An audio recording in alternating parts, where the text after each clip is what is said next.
गुरुभ्यो नमः। अस्मत्परमगुरुभ्यो नमः। श्रीमते रामानुजाय नमः। श्रीमते निगमान्तमहादेशिकाय नमः। श्रीमते रङ्गरामानुजमहादेशिकाय नमः। श्रीमते वराहमहादेशिकाय नमः। ज्ञानानन्दमयं देवं निर्मलस्फटिकाकृतिम् आधारं सर्वविद्यानां हयग्रीवमुपास्महे। ज्ञानानन्दमयं देवं निर्मलस्फटिकाकृतिम् आधारं सर्वविद्यानां हयग्रीवमुपास्महे। रामानुजदयापात्रं ज्ञानवैराग्यभूषणं श्रीमद्वेङ्कटनाथार्यं वन्दे वेदान्तदेशिकम्। लक्ष्मीनाथसमारम्भां नाथयामुनमध्यमाम् अस्मदाचार्यपर्यन्तां वन्दे गुरुपरम्पराम्। वेदान्तदेशिकयतीपदपङ्कजषट्पदं रामपराङ्कुशार्यतनयं श्रीरामानुजं गुरुं श्रीपराङ्कुशरामानुजार्यमहादेशिकाय नमः। श्रीमद्रङ्गशटारिसंयमिवरैः वीक्षास्पदं सादरं श्रीमद्वेदवतं सदेशिकयते पादारविन्दाक्षयम् मादूलान्वयदेशिकाबुधवरं वेदान्तिनं सद्गुरुं वाल्मीकिशुकव्याससूक्तिमधुपम् नारायणार्यं भजे। वादूलवंशतिलकं गुणसंविदाढ्यं श्रीरङ्गकायिजमुने पदानुसक्तं वेदान्तदेशिकयतीन्द्रकृपाभिषिक्तं नारायणार्यगुरुवर्यमहं समीडे। श्रीरामानुजयोगीन्द्रवेदान्तार्यकृपाश्रयं श्रीरङ्गेशपादविनुतं वरदार्यमां भजे। श्रीलक्ष्मीनृसिंहदिव्यपादुकासेवक वरदार्यमहादेशिकाय नमः। श्रीविष्णुचित्तकुलनन्दनकल्पवल्लीं श्रीरङ्गराजहरिचन्दनयोगदृश्यां साक्षात् क्षमां करुणया कमलाभिमान्यां गोदामनन्यशरणं प्रपद्ये। नीलातुङ्गस्तनगिरितटी सुप्तमुद्बोध्य कृष्णं पारात्यं स्वं श्रुतिशतशिरःसिद्धमध्यापयन्ती सोच्छिष्टायां सजनिगलितं या बलात्कृत्य भुङ्क्ते गोदा तस्यै नमैदमिदं भूय एवास्तु भूयः। अन्नवयல் पुதுவை ஆண்டாளரங்கற்கு பன்னு திருப்பாவை பல்பதியம் இன்னிசையால் பாடி கொடுத்தாள் நல்பாமாலை பூமாலை சூடி கொடுத்தாளே சொல்லு சூடி கொடுத்த சுடற்கொடியே தொல்பாவை பாடி அருளவல்ல பல்வளையாய் நாடி நீ வேங்கடவர்க்கென்னை விதி என்ன விம்மாற்றம் ನಾಗಡವಾ ವಣ್ಣಮೇ ನಲ್ಹು. ನೆರೆದಿರ್ತಕ್ಕಂಥ ಆತ್ಮಬಂಧುಗಳಿಗೆಲ್ಲ ನನ್ನ ನಮಸ್ಕಾರಗಳು. ತಿರುಮಲ ತಿರುಪತಿ ದೇವಸ್ಥಾನದ ವತಿಯಿಂದ ಈ ತಿರುಪಾವೈ ಉಪನ್ಯಾಸ ಕಾರ್ಯಕ್ರಮವನ್ನು ಸುಬ್ರಹ್ಮಣ್ಯ ನಗರದ ಶ್ರೀನಿವಾಸ ದೇವಸ್ಥಾನದ ಸಮಿತಿಯವರು ಹೆಬ್ಬಾರ್ ಸಭಾ ಅವ್ರ ಜೊತೆಗೆ ಕೈ ಜೋಡಿಸಿ ಏರ್ಪಡಿಸಿಕೊಟ್ಟಿದ್ದಾರೆ. ಇವರ ಮೂವರಿಗೂ ನನ್ನ ನಮಸ್ಕಾರಗಳನ್ನು ತಿಳಿಸ್ಕೊಂಡು ಇವತ್ತಿನ ಪಾಶುರಕ್ಕೆ ಹೋಗೋಣ. ಇವತ್ತಿನ ಪಾಶುರ ಕರವೇಹಳ್ಳಿ, ಅದನ್ನು ನೋಡೋಣ. ಮತ್ತು ನಿನ್ನೆ ಸ್ವಲ್ಪ ಕೆಲವು ವಿಶೇಷ ಅರ್ಥಗಳನ್ನೆಲ್ಲ ಅನುಸಂಧಾನ ಮಾಡೋಕ್ಕಾಗಲಿಲ್ಲ. ಅದನ್ನು ಬೇಕಾದರೆ ಸ್ವಲ್ಪ ನೋಡಿಕೊಂಡು ಮುಂದಕ್ಕೆ ಹೋಗೋಣ.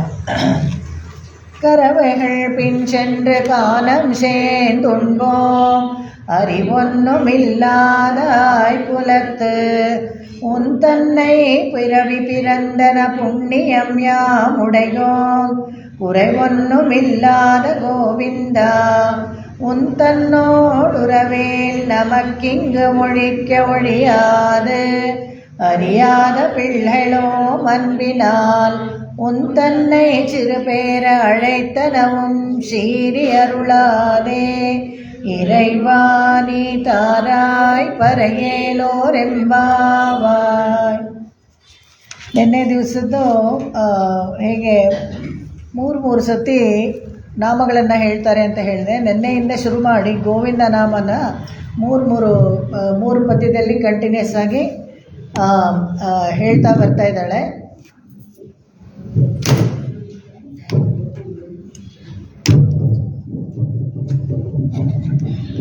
ಗೊತ್ತಿಲ್ಲ ಸರಿಯಾಗಿ ನಿಮಿಷ ನಿಮಗೆ ಕಂಫರ್ಟ್ ಓಕೆ ಇಲ್ಲ ಬರುತ್ತಮ್ಮ ಬರುತ್ತೆ. Okay thank you.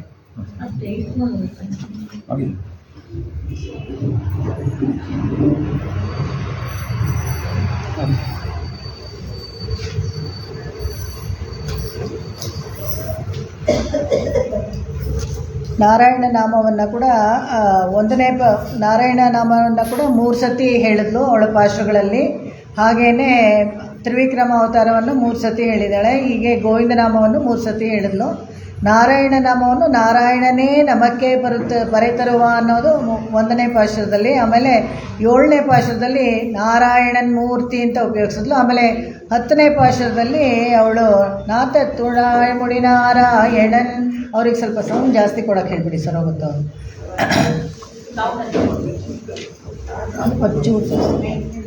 ಆಗ ನಾಥ ತುಳಾಯ್ ಮುಡಿ ನಾರಾಯಣನ್ ಅಂತ 10ನೇ ಪಾಶುರದಲ್ಲಿ ಹೇಳಿದ್ಲು. ಹಾಗೆ 3 ಸತಿ ನಾರಾಯಣ ನಾಮವನ್ನು.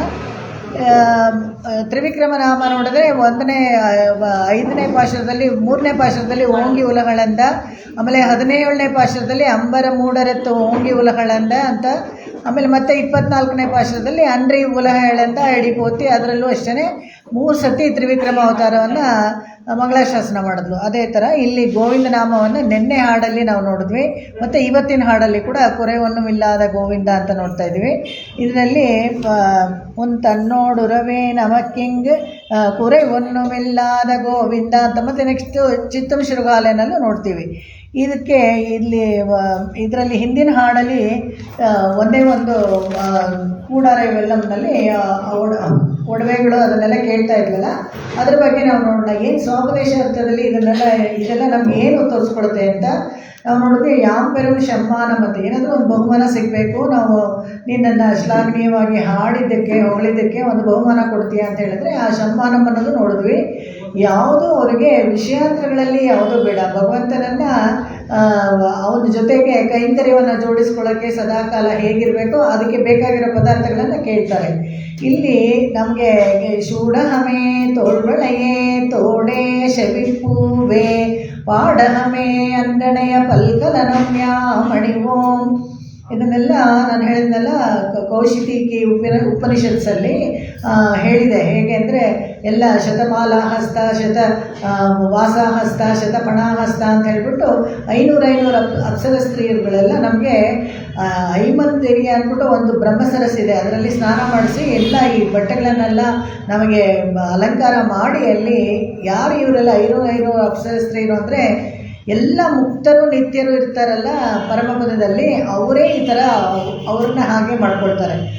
ಬಂದವರಿಗೆ ಉಪಚಾರ ಮಾಡೋ ಥರ ಅಪ್ಸರ ಸ್ತ್ರೀ ಥರ ತಟ್ಟೆನಲ್ಲಿ ಎಲ್ಲ ಇಟ್ಕೊಂಡು ಹಾರಗಳು, ಒಡವೆಗಳು, ವಸ್ತ್ರಗಳು ಮತ್ತು ಪನ್ನೀರು ದ್ರವ್ಯಗಳು ಎಲ್ಲ ಇದನ್ನೆಲ್ಲ ಇಟ್ಕೊಂಡು ಬಂದವರಿಗೆ ಮುಕ್ತಾತ್ಮನಿಗೆ ಅಲಂಕಾರ ಮಾಡಿ ಕಳಿಸ್ತಾರೆ.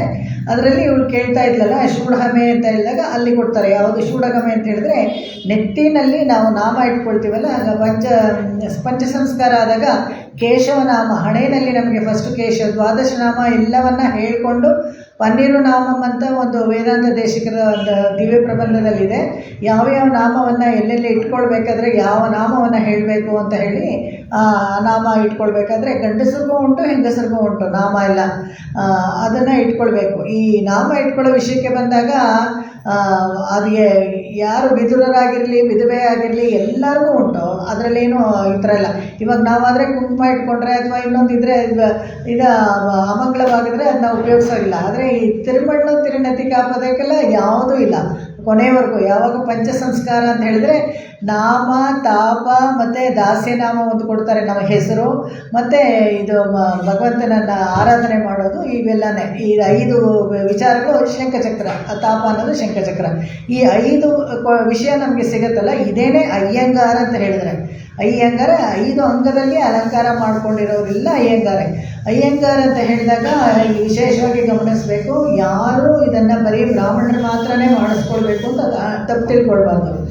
ಶ್ರೀ ವೈಷ್ಣವ ತತ್ವವನ್ನು ಯಾರು ಒಪ್ಕೊಳ್ತಾರೋ, ವಿಷ್ಣುವನ್ನೇ ಪರತತ್ವ ಅಂತ ಯಾರು ಒಪ್ಕೊಳ್ತಾರೋ, ಯಾರಿಗೆ ಮೋಕ್ಷದಲ್ಲಿ ಆಸೆ ಇದೆಯೋ, ಅವ್ರಿಗೆ ಇಷ್ಟ ಇದೆಯೋ, ಅವರೆಲ್ಲರೂ ಈ ಶ್ರೀ ವೈಷ್ಣವ ತತ್ವವನ್ನು ಅನುಸರಿಸಿದ್ರೆ ಅವರಿಗೆಲ್ಲರಿಗೂ ಈ ಥರ ಪಂಚ ಸಂಸ್ಕಾರ ಮಾಡಿ ಅವರು ಅಯ್ಯಂಗಾರೇ ಆಗ್ತಾರೆ. ಅಯ್ಯಂಗಾರ ಆದ ಮಾತ್ರಕ್ಕೆ ಬ್ರಾಹ್ಮಣ. ಇನ್ನೊಂದು ತಪ್ಪಾಗಿ ತಿಳ್ಕೊಬಾರ್ದು, ಯಾರು ಈ ಥರ ಪಂಚ ಸಂಸ್ಕಾರ ಮಾಡಿಸ್ಕೊಂಡಿದ್ದು ಮಾತ್ರಕ್ಕೆ ನಿಮ್ಮ ವರ್ಣಾಶ್ರಮ ಮಾತ್ರ ಏನೂ ಬದಲಾಗಲ್ಲ. ನಾವು ಮಾಡ್ಕೊಂಡ್ಬಿಟ್ಟಿದ್ದೀವಿ, ನಾವು ಇವಾಗ ಬ್ರಾಹ್ಮಣರ ಥರನೇ ಅಥವಾ ಕ್ಷತ್ರಿಯರ ಥರನೇ ಯಾರು ಸಮನಾಗಿದ್ದೀವಿ ಅಂತ ಆ ಥರ ಅನ್ಕೋಬಾರ್ದು. ಈ ಶ್ರೀ ವೈಷ್ಣವ ತತ್ವ ಬ್ರಾಹ್ಮಣರ ಮೊದಲುಗೊಂಡು ಇದು ಪಂಚ ಸಂಸ್ಕಾರ ಏನಕ್ಕೆ ಗುರುತು ಅಂತ ಹೇಳಿದ್ರೆ, ಭಗವಂತ ನಾವೆಲ್ಲ ಅವನವರು ಅಂತ ಒಪ್ಕೊಂಡಿರೋದು.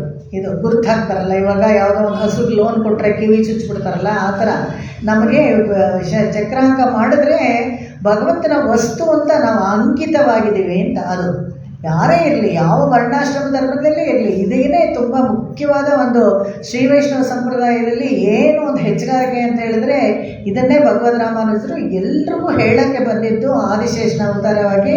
ಯಾಕಂದರೆ ಇದರಲ್ಲಿ ನಾಮ, ತಾಪ ಮಂತ್ರ ಇದೆ ನೋಡಿ. ಆ ಮಂತ್ರದಲ್ಲಿ ನಮಗೆ 3 ಮಂತ್ರ ಕೊಡ್ತಾರೆ. ಒಂದು ಅಷ್ಟಾಕ್ಷರಿ, ಇನ್ನೊಂದು ದ್ವಯ ಮಂತ್ರ, ಇನ್ನೊಂದು ಚರ್ಮ ಶ್ಲೋಕ. ಈ 3 ಮಂತ್ರವನ್ನು ನಾವು ಅವರು ಆಚಾರ್ಯ ಮುಖೇನ ಚಕ್ರಾಂಕ ಆದಮೇಲೆ ಪಡ್ಕೊಂಡ್ರೆ ನಾವು ದೈನಂದಿಕವಾಗಿ ಅದನ್ನೆಲ್ಲ ನಾವು ಜಪ ಮಾಡಿ ಅದರ ಪ್ರಯೋಜನವನ್ನು ಪಡ್ಕೋಬೋದು. ಈ ಅದರಲ್ಲೂ ಅಷ್ಟಾಕ್ಷರಿ ಅನ್ನೋದು ಇದೆಯಲ್ಲ, ಇವು ಎಷ್ಟು ಸತಿ ನಾವು ನೋಡಿದ್ವಿ. ಯಶೋದೆ ಥರ ತುಂಬ ಕೆಲವೇ ಪದಗಳ, ಕೆಲವೇ ಅಕ್ಷರಗಳಿರುವಂಥದ್ದು ತುಂಬ ತುಂಬ ಸುಲಭವಾದ ಮಂತ್ರ. ಅದನ್ನು ಹೇಳಿದರೆ ಇಹಲೋಕದಲ್ಲೂ ಅಷ್ಟೇ, ಪರಲೋಕದಲ್ಲೂ ಅಷ್ಟೇ, ನಿಮಗೆ ಏನು ಬೇಕೋ ಅದನ್ನು ಸಾಧಿಸ್ಕೊಡುವಂಥ ಮಂತ್ರ ಅದು. ಎಸ್ಸೆ ಅಷ್ಟಾಕ್ಷರಿ ಜಪ ನಾವು ನೋಡೋದಲ್ಲ, ಆ ಮಂತ್ರದಲ್ಲಿ ಹೇಗೆ ಎಲ್ಲಿ ಯಾರೊಬ್ಬರು ಅಷ್ಟಾಕ್ಷರಿ ಜಪವನ್ನು ಮಾಡ್ತಾ ಇರ್ತಾರೋ, ಭಕ್ತಿಯಿಂದ ಮಾಡ್ತಾ ಇದ್ದರೆ ಅವ್ರಿಗೆ ಯಾವುದು ವ್ಯಾಧಿ, ದುರ್ಭಿಕ್ಷ, ತಸ್ಕರ, ಕಳ್ಳರ ಹಾವಳಿ ಕೂಡ ಇರೋದಿಲ್ಲ ಅವ್ರ ಮನೆಯಲ್ಲಿ. ಆ ಥರ ಒಂದು ಅಭಿವೃದ್ಧಿ ಆಗುತ್ತೆ. ಸುತ್ತಲೂ ಮುತ್ತಲೂ ಎಲ್ಲ ದುರ್ಭಿಕ್ಷ ಇರಲ್ಲ, ಅಂದರೆ ಇನ್ನು ಮಳೆ ಬೆಳೆ ಎಲ್ಲ ಚೆನ್ನಾಗಾಗ್ತಾ ಇರುತ್ತೆ ಅಂತ. ಆ ಥರ ಅಷ್ಟಾಕ್ಷರಿಯನ್ನು ಇದನ್ನು ಮೊದಲು ಯಾರು ಉಪದೇಶ ಮಾಡಿದ್ರು ಅಂತ ಹೇಳಿದ್ರೆ ಇದೇನೆ. ಇಲ್ಲಿ ಬಂದಾಗ ಈ ಅಲಂಕಾರಗಳಲ್ಲಿ ಮಾಡಿದಾಗ ಪಲ್ಕಲನ ವ್ಯಾಮಣಿಯೋ ಅಂದರೆ ಆಭರಣಗಳು, ಅದರಲ್ಲಿ ಮಂತ್ರನೂ ಒಂದು ಬರುತ್ತೆ. ಶೂಡಹಮೆ ತೋಡೆ ಶವಿ ಪೂವೆ ಅಂತ ಹೇಳಬೇಕಾದ್ರೆ ಸ್ವಾಪದೇಶದಲ್ಲಿ ಶವಿ ಅಂದರೆ ಕಿವಿ. ಕಿವಿಗೆ ಏನು ಅಲಂಕಾರ ಅಂತ ಹೇಳಿದ್ರೆ, ಕಿವಿಗೆ ಮಂತ್ರಗಳ ಅಲಂಕಾರ. ಕಿವಿಯಿಂದ ಮಂತ್ರವನ್ನು ಕೇಳ್ತೀವಲ್ಲ, ಅದೇನೇ ಅಲಂಕಾರ. ಅದನ್ನು ಸ್ವಾಪದೇಶ ನೆನ್ನೆ ತುಂಬ ಮುಖ್ಯ, ಅದು ಹೇಳಬೇಕಾಗಿತ್ತು, ಆದರೆ ಖಂಡಿತವಾಗ್ಲೂ ನೆನ್ನೆ ತುಂಬ ಸಮಯ ಆಗಲಿಲ್ಲ. ಹಾಗಾಗಿ ಇದನ್ನು ಹೇಳ್ಬಿಟ್ಟು ಇವತ್ತಿನ ಪಾಠಕ್ಕೆ ಹೋಗ್ತೀನಿ. ಈ ಥರ ಮಾಡಬೇಕಾದ್ರೆ ಮೊದಲು ಅಷ್ಟಾಕ್ಷರಿ ನಮ್ಗೆ ಯಾರು ಹೇಳ್ಕೊಟ್ರು ಅಂತ ಹೇಳಿದ್ರೆ, ಇದೆಲ್ಲ ನಮಗೆ ಸಾಕ್ಷಾತ್ ಲಕ್ಷ್ಮಿ ಹೇಳ್ತಾಳಂತೆ. ಹೇಗೆ ಅಂದರೆ, ಏನ್ರಿ ಹೀಗೆ ಸುಮ್ಮನೆ ಕುತ್ಕೊಂಡಿದ್ದೀರಾ, ಏನು ಮಾಡ್ತೇನೆ, ಯಾರೂ ಬರ್ತಾನೆ ಇಲ್ಲ ಮೋಕ್ಷಕ್ಕೆ, ಏನು ಮಾಡೋದು, ನಾನೇನು ಮಾಡಲೆ, ಎಲ್ಲ ಹೋಗೋರು ಸಂಸಾರದಲ್ಲಿ ಎಲ್ಲರೂ ಇಟ್ಕೊಳ್ಳೋ ಅಷ್ಟೊಂದಿದೆ, ಅವ್ರೇನು ಮಾಡ್ತಾರೆ, ಎಲ್ಲ ನೀವು ಹಂಗೆ ಇಟ್ಬಿಡೋಕ್ಕಾಗಲ್ಲ ಅಂತ. ಯಾಕೆ ನಮ್ಮಲ್ಲಿ ಈ ಶ್ರೀ ವೈಷ್ಣವ ತತ್ವ ಶ್ರೀ ಅಂತ ಶುರು ಮಾಡ್ತೀವಿ, ಶ್ರೀ ಭಾಷ್ಯ ಯಾಕೆ ಇದನ್ನೆಲ್ಲ ಹೇಳ್ತೀವಿ ಅಂತ ಹೇಳಿದ್ರೆ, ಅಮ್ಮನವ್ರು ಮಾತ್ರ ಇಲ್ಲದೆ ಹೋಗಿದ್ರೆ ನಮ್ಗಳಿಗೆ ಯಾರಿಗೂ ನಮಗೆ ಮೋಕ್ಷ ಸಿಗ್ತಾನೆ ಇರಲಿಲ್ಲ. ಯಾಕಂದರೆ ಭಗವಂತ ಅವನ ಪಾಠಕ್ಕೆ ಅವ್ನು ಇರ್ತಾನಂತೆ, ಏನು ಕಟ್ಕೊಳ್ಳೋದೇ ಇಲ್ಲ. ಅವ್ರು ಯಾವಾಗ ಬಂದು ಸೇರ್ತಾರೋ ಸೇರ್ಕೊಳ್ಳಿ ಅಂತ ಸಂಸಾರದಲ್ಲಿ ಇದ್ದಾರೆ, ಅವ್ರ ಬುದ್ಧಿ ತಿಳಿದು ಬಂದರೆ ಬರಲಿ ಅಂತ ಅಮ್ಮನವ್ರು ನೋಡ್ತಾ ಇದ್ದಾರೆ. ಹಂಗೆಲ್ಲ ಇಲ್ಲ, ನಾವೇ ನೋಡಬೇಕು. ಮಕ್ಕಳು ತಪ್ಪದಾರಿಯಲ್ಲಿ ಹೋಗ್ತಾ ಇದ್ರೆ ನಾವು ತಿದ್ಕೊಡ್ಬೇಕಲ್ವ, ಅಪ್ಪ ಅಮ್ಮನ ಕೆಲಸ. ಅದರಲ್ಲಿ ಮೊದಲು ಲಕ್ಷ್ಮಿ ಹೇಳ್ತಾರೆ, ಏನಾದರೂ ಒಂದು ಮಾಡಿ ಅಂತ. ಸರಿ, ಹಾಗಾದರೆ ಸುಲಭವಾಗಿರೋದೊಂದು ಅಷ್ಟಾಕ್ಷರಿ ನಾನು ಹೇಳ್ತೀನಿ, ಅವಾಗ ಅವರನ್ನ ಹೇಳ್ಬಿಟ್ಟು ಸುಲಭವಾಗಿ ಮೋಕ್ಷಕ್ಕೆ ಬರ್ಬೋದು ಎಲ್ಲರೂ ಅಂತ. ಯಾರಿಗೆ ಹೇಳೋಣ, ಯಾರನ್ನ ಇದು ಮಾಡೋಣ ಅಂತ ಹೇಳಿದ್ರೆ, ಯಾರನ್ನೋ ಅಲ್ಲಿ ಹೋಗಿ ಉಪದೇಶ ಮಾಡೋಕ್ಕೆ ಕಳಿಸ್ಬಿಟ್ರೆ, ತಪ್ಪಾಗಿ ಉಪದೇಶ ಮಾಡಿದ್ರೆ ಆಮೇಲೆ ಇದಾಗುತ್ತೆ. ನಾನೇ ಹೋಗ್ತೀನಿ ಅಂತ ನಾರಾಯಣನಾಗಿ ಬಂದ, ನಾರಾಯಣ ಋಷಿಯಾಗಿ ಬರ್ತಾನೆ. ನಾರಾಯಣ ಋಷಿಯಾಗಿ ಬಂದಾಗ ಈ ಮಂತ್ರವನ್ನು ಹೇಳ್ಕೊಡೋಕ್ಕೆ ಒಂದು ಒಳ್ಳೆ ಶಿಷ್ಯನೂ ಬೇಕು ಅಂತ ಅಂದ್ಕೊಳ್ತಾರಂತೆ. ಒಂದು ಒಳ್ಳೆ ಶಿಷ್ಯ ಅಂದರೆ ಯಾರು ಶಿಷ್ಯ, ಉತ್ತಮ ಶಿಷ್ಯ, ಗುರು ಶಿಷ್ಯ ಅಧಿಕಾರ ಅಂತಲೇ ಒಂದಿದ್ದೇವೆ ಇದರಲ್ಲಿ ರಹಸ್ಯತ್ರಯ ಸಾರದಲ್ಲಿ. ಅದರಲ್ಲಿ ಗುರುಗಳು ಹೇಗಿರಬೇಕು, ಶಿಷ್ಯರು ಹೇಗಿರಬೇಕು ಅನ್ನೋದನ್ನೆಲ್ಲ ಕಟ್ಟುನಿಟ್ಟಾಗಿ ಅದರಲ್ಲೆಲ್ಲ ಹಾಗೆ ಬರ್ಕೊಟ್ಟಿದ್ದಾರೆ. ಭಗವಂತ ಅಂದ್ಕೊಳ್ತಾನಂತೆ, ಇಷ್ಟು ಬೆಲೆ ಬಾಳೋ ಮಂತ್ರವನ್ನು ಸುಮ್ಮನೆ ಯಾರ್ಯಾರಿಗೋ ಹೇಳಿಬಿಟ್ರೆ ಮತ್ತೆ ಅದು ಸರಿಯಾಗಿ ಹೇಳ್ತೇವೆ ಹೋದರೆ ಅದು ಪ್ರಯೋಜನ ಇಲ್ಲ. ನಾನೇ ಶಿಷ್ಯನಾಗಿ ಅದನ್ನು ಸ್ವೀಕಾರ ಮಾಡಿ ಬೇರೆಯವ್ರಿಗೆ ಹೇಳ್ತೀನಿ ಅಂತ ತಾನೇ ನರನಾಗ್ತಾನೆ. ನರ ನಾರಾಯಣ ಇಬ್ಬರು ಅಷ್ಟೇ. ಬದ್ರಿನಾಥಲ್ಲಿ ನೀವು ಹೋಗಿ ನೋಡಿದ್ರೆ ಒಂದು ಕಡೆ ನಾರಾಯಣ ಬೆಟ್ಟ, ಇನ್ನೊಂದು ಕಡೆ ನರ ಬೆಟ್ಟ, ಮಧ್ಯದಲ್ಲಿ ಅಲಕನಂದ ನದಿ ಇದೆ. ಎಂಥ ಒಳ್ಳೆ ಸನ್ನಿವೇಶ, ನಿಜವಾಗ್ಲೂ ಎಂಥ ಒಳ್ಳೆ ಕ್ಷೇತ್ರ ಅದು ಅಂತ ಹೇಳಿದ್ರೆ. ಬರಬೇಕಾದ್ರೆ ಏನಾದರೂ ಒಂದು ಮಂತ್ರವನ್ನು ಬೇರೆಯವ್ರಿಗೆ ನಾವು ಕೊಡಬೇಕಾದ್ರೆ ಮೊದಲು ನಾವು ಅದನ್ನು ಚೆನ್ನಾಗಿ ಸಿದ್ಧಿಸ್ಕೊಂಡಿರಬೇಕು. ಮಂತ್ರಗಳನ್ನು ನಾನು ಹೇಳಿದ್ಮೇಲೆ ಗಾಯತ್ರಿ ಮಂತ್ರ ಎಲ್ಲ ಉಪದೇಶ ಮಾಡಬೇಕಾದ್ರೆ ನಮ್ಮ ಮಕ್ಕಳಿಗೆ ಆಗಿದ್ರೆ ಕೂಡ ಒಂದು ಮಿನಿಮಮ್ 12,000 ಸತಿ ಆದರೂ ಜಪ ಮಾಡಿರಬೇಕು. ಎಷ್ಟೋ ಜನ ಇವಾಗ ಏನು ಮಾಡ್ತಾರೆ, ಏನೂ ಅವರೇ ಏನು ಸಂಧ್ಯಾವನ್ನು ಮಾಡಲ್ಲ, ಮಂತ್ರಗಳು ಗೊತ್ತಿರಲ್ಲ ಅಂದಾಗ ಪುರೋಹಿತರು ಪಾಪ ಅವ್ರು ಮಾಡಿರ್ತಾರೆ ಅಂತ ಅಂದ್ಕೊಂಡು ಯಾಕಂದರೆ ಅವರು ಮಾಡಲ್ಲ. ಅವ್ರಿಗೆ ಯಾವುದೋ ಪುರೋಹಿತರು ಬಂದರೆ ಅವರೇ ಸಂಧ್ಯಾವನ್ನು ಮಾಡಲ್ಲ, ಅವಸರವಾಗಿ ಫಂಕ್ಷನ್ಗಳು ಕೊಟ್ಟೋಗ್ತಾರೆ. ಇದೆಲ್ಲ ಆನಿಕಗಳನ್ನೆಲ್ಲ ಸರಿಯಾಗಿ ಮಾಡೋರು ಪೌರೋಹಿತ್ಯ ಮಾಡೋದು ತುಂಬ ಕಷ್ಟ ನಿಜವಾಗ್ಲೂ ಹಂಗೆ ನೋಡಿದ್ರೆ. ಯಾಕಂದರೆ ನಿತ್ಯಗಟ್ಟಲೆ ಆನಿಕಗಳು ನಿತ್ಯ ನೈಮಿತ್ತಿಕಗಳನ್ನೆಲ್ಲ ಮಾಡಿಸೋಷ್ಟಿಗೆ ಒಂದು 10 ಗಂಟೆ ಆಗಿಬಿಟ್ಟಿರುತ್ತೆ. ಇವರ ಮುಹೂರ್ತ 8 ಗಂಟೆಗೆ, 4 ಗಂಟೆಗೆ, ಬೆಳಗ್ಗೆ 5 ಗಂಟೆಗೆಲ್ಲ ಇವಾಗ ಇಟ್ಕೊಡ್ತಾರಲ್ಲ, ಅವರೆಲ್ಲ ಏನು ಮಾಡಿರ್ತಾರೆ ಅಂದ್ಕೊಂಡಿರ್ತೀರ? ಆನಿಕಗಳೆಲ್ಲ ಏನೂ ಮಾಡಿರಲ್ಲ.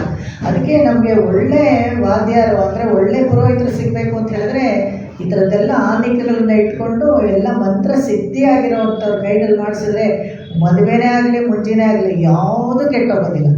ಯಾಕಂದರೆ ಅವ್ರ ಬಾಯಿನಲ್ಲಿ ಮಂತ್ರಗಳು ಬಂದರೆ ಅದು ಆಶೀರ್ವಾದ ಆ ಥರ ಇರುತ್ತೆ.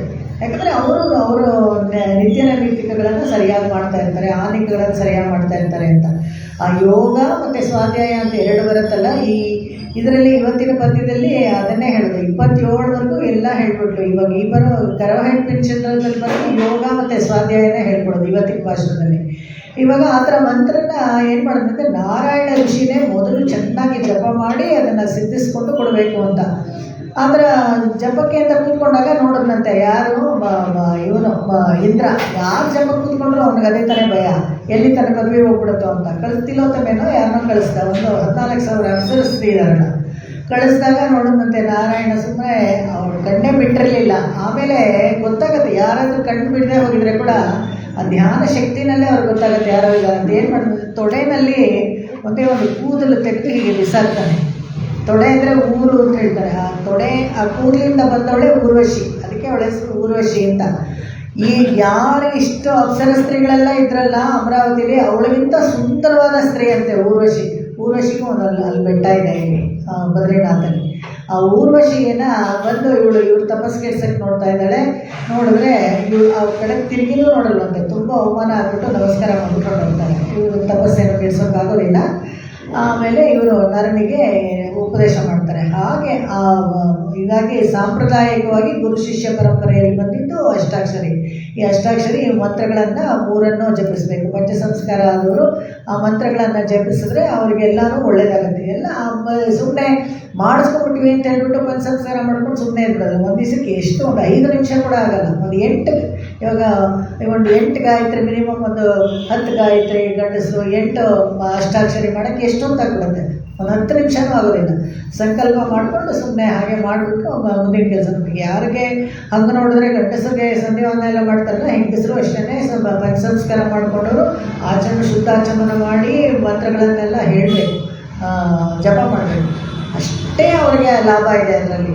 ನಿಮ್ಗೆ ಏನು ಈ ಲೋಕದಲ್ಲಿ ಏನು ಬೇಕೋ ಅದನ್ನು ನಡೆಸ್ಕೊಡುತ್ತೆ, ಪರಲೋಕದಲ್ಲೂ ನಮಗೆ ಸಿಗುತ್ತೆ. ಹೇಗೆ ಶರಣಾಗತಿ ಮಾಡಿಕೊಂಡ್ರೆ ಇಲ್ಲಿರೋವರೆಗೂ ನಮಗೆ ಎಲ್ಲ ಸೌಖ್ಯವನ್ನು ಕೊಟ್ಟು ಮತ್ತೆ ಇರೋವರೆಗೂ ಇನ್ನೂ ಆಳಂ ಶೈವಂ. ಯಾರಂತ ಹೇಳಿದ್ರೆ ಭಗವಂತ ಈ ನಾರಣರು ಕೂಡಿಲ್ಲದ್ರಲ್ಲಿ ಹೇಳ್ತಾನೆ, ಏರು ತಿರುಗುಡೆಯ ಇಂದ್ರ ವಂದಿವೈ ಕೊಳ್ಳುಂಗೋಲು ಹೇಳಿದ್ನಲ್ಲ ನನಗೆ ಆಂಡಾಳು ಏನು ಮಾಡ್ತಾನಂತೆ, ಇವ ಎತ್ತನೆಯಮ್ಮ ಮದುಶೈದ ಕೈ ಕಟ್ಕೊಂಡೆ ಪಿನ್ನೊಮ್ಮ ಆಳಂ ಶೈವನ್. ಮತ್ತೆ ಕೈಕರ್ಯನೂ ಮಾಡ್ತಾನಂತೆ. ನೆನ್ನೆ ಒಂದು ದಿವಸ ಇದರಲ್ಲಿ ಹೇಳ್ತಾ ಇದ್ರು ಪಾಪ, ಇವ್ರು ಕೇಳಿದ್ರು ಏನಾಯಿತು ಆಮೇಲೆ 3ನೇ ಹಿಡಿ ಅವಲಕ್ಕಿ ಯಾಕೆ ತಿನ್ನಲಿಲ್ಲ ಅಂತ. ಯಾಕೆ ತಿನ್ನಲಿಲ್ಲ ಅಂದರೆ ಅವರು ವಾಪಸ್ ಹೋಗಿ ಸುಧಾಮ ಅವರು ಮನೆಗೆ ನೋಡಿದ್ರೆ ಮನೆಗೆ ಗುರ್ತೇ ಸಿಗಲ್ಲ. ಒಂದು ದೊಡ್ಡ ಅರಮನೆ ಥರ ಆಗ್ಬಿಟ್ಟಿರ್ತೀವಿ. ಇವ್ನು ಬೀದಿ ನೋಡ್ತಾನೆ, ನನ್ನ ಬೀದಿ ನನಗೆ ಗುರ್ತಿದೆಯೋ ಇಲ್ವೋ ಗೊತ್ತಾಗಲಿಲ್ವಲ್ಲ, ಎಲ್ಲಿ ಹೋಗ್ಬಿಟ್ಟಿದ್ದೀನಿ ನಾನು ಅಂತ ಪಾಪ ಇಳಿದು ತತ್ತರಿಸ್ತಾನೆ. ಆಮೇಲೆ ಎಲ್ಲರೂ ಕೇಳ್ಕೊಂಡು ಓಡ್ ಬರುತ್ತಂತೆ ಮಕ್ಕಳೆಲ್ಲ, ಎಲ್ಲ ಜರಿಡಂಗ ಹಾಕ್ಕೊಂಡು ಎಲ್ಲ ಚೆನ್ನಾಗಿ ಎಲ್ಲ ಸೌಕರ್ಯ ಆಗುತ್ತೆ. ಅಪ್ಪ ಅಪ್ಪ ಅಂತ ಅದು ಆಶ್ಚರ್ಯ ಆಗುತ್ತಂತೆ, ಏನು ಇದ್ದಕ್ಕಿದ್ದಾಗ ಇವುಗಳಿಗೆಲ್ಲ ಎಷ್ಟು ಬಂತು ಸಂಪತ್ತು ಅಂತ. ಒಂದು ಹಿಡಿ ಅವಲಕ್ಕಿ ತಿಂದಾಗಲೇ ಏನೇನು ದಾರಿದ್ರ್ಯ ಇದೆಯೋ ಅದೆಲ್ಲ ಹೋಗಿಸ್ಬಿಟ್ಟಿದ್ದ. ಆಮೇಲೆ ಇವನಿಗೆ ಭಯ ಆಗುತ್ತಂತೆ, ಏನು ಮಕ್ಕಳು ಯಾರು ಕೊಟ್ಟರು ಇದೆಲ್ಲ ಹೇಗೆ ಅಂತ. ಅಪ್ಪ ಇದೇ ನಮ್ಮ ಮನೆ, ಇದೇ ನಮ್ಮ ಮನೆ ಅಂತ ಅರಮನೆ ತೋರಿಸ್ತಾರಂತೆ. ಭಯ ಆಗ್ಬಿಡುತ್ತಂತೆ ಇವನಿಗೆ, ಇಲ್ಲೇ ಅಲ್ವಾ ನಮ್ಮ ಗುಡಿಸಿದ ಥರ ಇದ್ದಿದ್ದು, ಹೇಗೆ ಇಷ್ಟು ದೊಡ್ಡ ಮನೆ ಆಯಿತು ಅಂತ. ಭಗವಂತನ ಸಂಕಲ್ಪ ಇದ್ದರೆ ಸಂಕಲ್ಪ ಚಿಟಿಕೆ ಹೊಡೆಯೋದ್ರಲ್ಲಿ ಎಲ್ಲ ಬದಲಾಗ್ಬಿಡುತ್ತೆ. ಅವ್ನು ನೋಡ್ತಾನಂತೆ, ಈ ಒಳಗಡೆ ಹೋಗಿ ಹೆದರಿಕೆ ಅವನಿಗೆ. ಹಾಗೆ ನಿಂತ್ಕೊಂಡಿದ್ದಾಗ ಅಲ್ಲಿ ಬಾಗಿಲು ನಿಂತ್ಕೊಂಡು ಬನ್ರಿ ಅಂತ ಕರೀತಾರಂತೆ. ಇಲ್ಲಿ ಎಲ್ಲೋ ಕೇಳ್ದಾಗಿದೆಯಲ್ಲ ಈ ವಾಯ್ಸು, ಈ ಧ್ವನಿ ಅಂತ ನೋಡ್ತಾನೆ, ಗುರ್ತೇ ಸಿಗೋದಿಲ್ಲ, ಅಷ್ಟು ಒಡವೆ ಹಾಕೊಂಡ್ಬಿಟ್ಟಿದ್ದಾಳೆ. ಇವಾಗೆಲ್ಲ ಹಂಗೆ ತಾನೆ, ಮೇಕಪ್ ಹೆಂಗೆ ಮಾಡ್ಬಿಡ್ತಾರೆ ಅಂದರೆ ಮದುವೆ ಹುಡುಗಿ ಗುರ್ತೇ ಸಿಗೋದಿಲ್ಲ. ಈ ಹುಡುಗಿನ ನಾವು ನೋಡಿದ್ದು ನನ್ನ ಹತ್ರ ಅಷ್ಟು ಹಾಗೆ ಅವಳು ನಗ್ತಾಳಲ್ಲ, ಅವಾಗ ಗೊತ್ತಾಗತ್ತೆ ಅವ್ನಿಗೆ, ಅವ್ರು ಈ ನಗು ಅವಳದೇ ಇದು ಬ್ರ್ಯಾಂಡ್, ನಾನು ನೋಡಿದ್ದೀನಿ ಅಂತ. ಏನು ಅಂತ ಕೇಳಿದ್ರೆ, ಅಯ್ಯೋ ಏನ್ರಿ ನಿಮ್ಮ ಸ್ನೇಹಿತ ಅಂತ ಎಲ್ಲ ಕೊಟ್ಟಿದ್ದಾನೆ ಅಂತ. ಯಾಕೆ 3ನೇ ಹಿಡಿ ಅವಲಕ್ಕಿ ತಿನ್ನಲಿಲ್ಲ ಅಂತ ಹೇಳಿದ್ರೆ ರುಕ್ಮಿಣಿಗೆ ಗೊತ್ತು, ಅದಕ್ಕೆ ತಡೀತಾಳೆ. 3ನೇ ಅವಲಕ್ಕಿ ತಿಂದುಬಿಟ್ಟಿದ್ರೆ ಕೃಷ್ಣನೇ ಇವ್ರ ಮನೆಗೆ ಬಂದು ದಾಸ್ಯ ಮಾಡಬೇಕಾಗಿತ್ತು, ಬೇರೆ ಏನು ಕೊಡೋಕ್ಕೇನೂ ಇಲ್ಲ, ಎಲ್ಲ ಕೊಟ್ಟಾಗೋಯ್ತು. ಇನ್ನೇನಿದೆ ಅಂದರೆ ಕೈಕರ್ಯ ಮಾಡಬೇಕಷ್ಟೇ, ಅವನೇ ಇಲ್ಲಿಗೆ ಬಂದ್ಬಿಡ್ಬೇಕಾಗಿತ್ತು, ಅದಕ್ಕೋಸ್ಕರ ತಡೀತಾನೆ. ಹಾಗೆ ಭಗವಂತ ಅಷ್ಟು ಸೌಲಭ್ಯ ಎಲ್ಲ ಕೊಡೋದ್ರಲ್ಲಿ. ರಂಗನಾಯಕಿಯನ್ನು ಕೂಡ ಅದೇ ಥರ ಹೇಳ್ತಾರೆ. ಶ್ರೀರಂಗದಲ್ಲಿ ರಂಗನಾಯಕಿ ತಾಯಿಯ ಸನ್ನಿಧಿನಲ್ಲಿ ನೀವು ನಮಸ್ಕಾರ ಮಾಡಿದ್ರೆ ಸ್ವಲ್ಪ ಲೇಸ ಹಾಗೆ ನಾಚ್ಕೊಂಡು ಹಿಂಗೆ ಕಣ್ಣು ಹಿಂಗೆ ಕೆಳಗಡೆ ನೋಡ್ತಾ ಇರೋ ಥರ ಇದೆಯಂತೆ. ಯಾಕೆ ಅಂತ ಹೇಳಿದ್ರೆ, ನಾವು 2 ಸತಿ 3 ಸತಿ ನಮಸ್ಕಾರ ಮಾಡ್ತವಲ್ಲ, ಅಯ್ಯೋ 2 ಸತಿ ಸಾಕು, ಇನ್ನೊಂದು ಸತಿ ನಮಸ್ಕಾರ ಮಾಡೋದು ಬೇಡ ಬೇಡ ಅನ್ಕೋತಾಳೆ. ಯಾಕೆಂದರೆ 2 ಸತಿ ಮಾಡೋವಾಗಲೇ ಎಲ್ಲ ಅನುಗ್ರಹ ಮಾಡ್ತಾರೆ, ಇನ್ನೊಂದು ಸತಿ ಮಾಡಿದ್ರೆ ನನ್ನ ಹತ್ರ ಕೊಡೋಕ್ಕೇನಿಲ್ವಲ್ಲ ಅಂತ ಅವಳು ಸಂಕೋಚ ಪಟ್ಕೋತಾಳಂತೆ. ಅಂಥ ಉದಾರವಾದ ಮಿಥುನಗಳು ಅಪ್ರತಿಸಿದ್ಧವಾಗಿ ಒಬ್ಬರನ್ನ ಬಿಟ್ಟು ಒಬ್ರು ಇರೋದಿಲ್ಲ, ನಮ್ಮನ್ನು ಅನುಗ್ರಹ ಮಾಡೋಕೆ ಅಂತಲೇ ಅವ್ರು ಇರೋವಂಥದ್ದು. ಅಂಥವ್ರ ಜೊತೆಗೆ ನಿನ್ನೆ ನಾವು ಕೂಡಾರೆ ವಿಲನ್ ನೋಡಿದ್ವಲ್ಲ, ಸಂಶ್ಲೇಷ ಸಿಕ್ಕಿ ಹಾಗೆ ಭಗವದ್ ಅನುಭವ ಮಾಡ್ತಾರೆ. ಇವಾಗ ಇಲ್ಲಿ ನೋಡೋಣ, ಇನ್ನು ಷೂಡಹಮೆ ಅಂದರೆ ನೆತ್ತಿಯಲ್ಲಿ ನಾಮ, ಆ ನಾಮವನ್ನು ಕೇಶವನಾಮ, ಕೇಶವ, ದಾಮೋದರ, ಶ್ರೀಧರ, ಹೃಷಿಕೇಶ, ಇದೆಲ್ಲ 12 ನಾಮ. ಒಂದೊಂದಕ್ಕೆ ತೋಳಲ್ಲಿ, ಈ 2 ತೋಳಲ್ಲಿ ಒಂದು, ಇಲ್ಲಿ ಮಧ್ಯದಲ್ಲಿ ಎದೆ ಹತ್ರ ಒಂದು, ಕೆಳಗಡೆ 3, ಹಿಂದಿನ ಕತ್ತಲ್ಲಿ ಒಂದು, ತಲೆ ಮೇಲೆ ಒಂದು, ಹಾಗೆ ಹಣೆ ಮೇಲೆ ಒಂದು, ಇದೆಲ್ಲ ಸೇರಿಸಿದ್ರೆ 12 ನಾಮ ಆಗುತ್ತೆ. 12 ನಾಮದ ಇದೆಯಲ್ಲ ಭಗವಂತನಿಗೆ, ಆ 12 ನಾಮನು ಹಾಗೆ ಅದೇ ಆರ್ಡರ್ನಲ್ಲಿ ಪದ್ಯ ಬರೆದಿದ್ದಾರೆ. ಯಾರಿಗಾದ್ರೂ ಡೌಟ್ ಬಂದರೆ ಈ ಎಲ್ಲಿ ಇಟ್ಕೊಳ್ಬೇಕಾದ್ರೆ ಯಾವ ನಾಮ ಹೇಳಬೇಕು ಅಂದರೆ ಅದು ಸಣ್ಣ ಪದ್ಯ.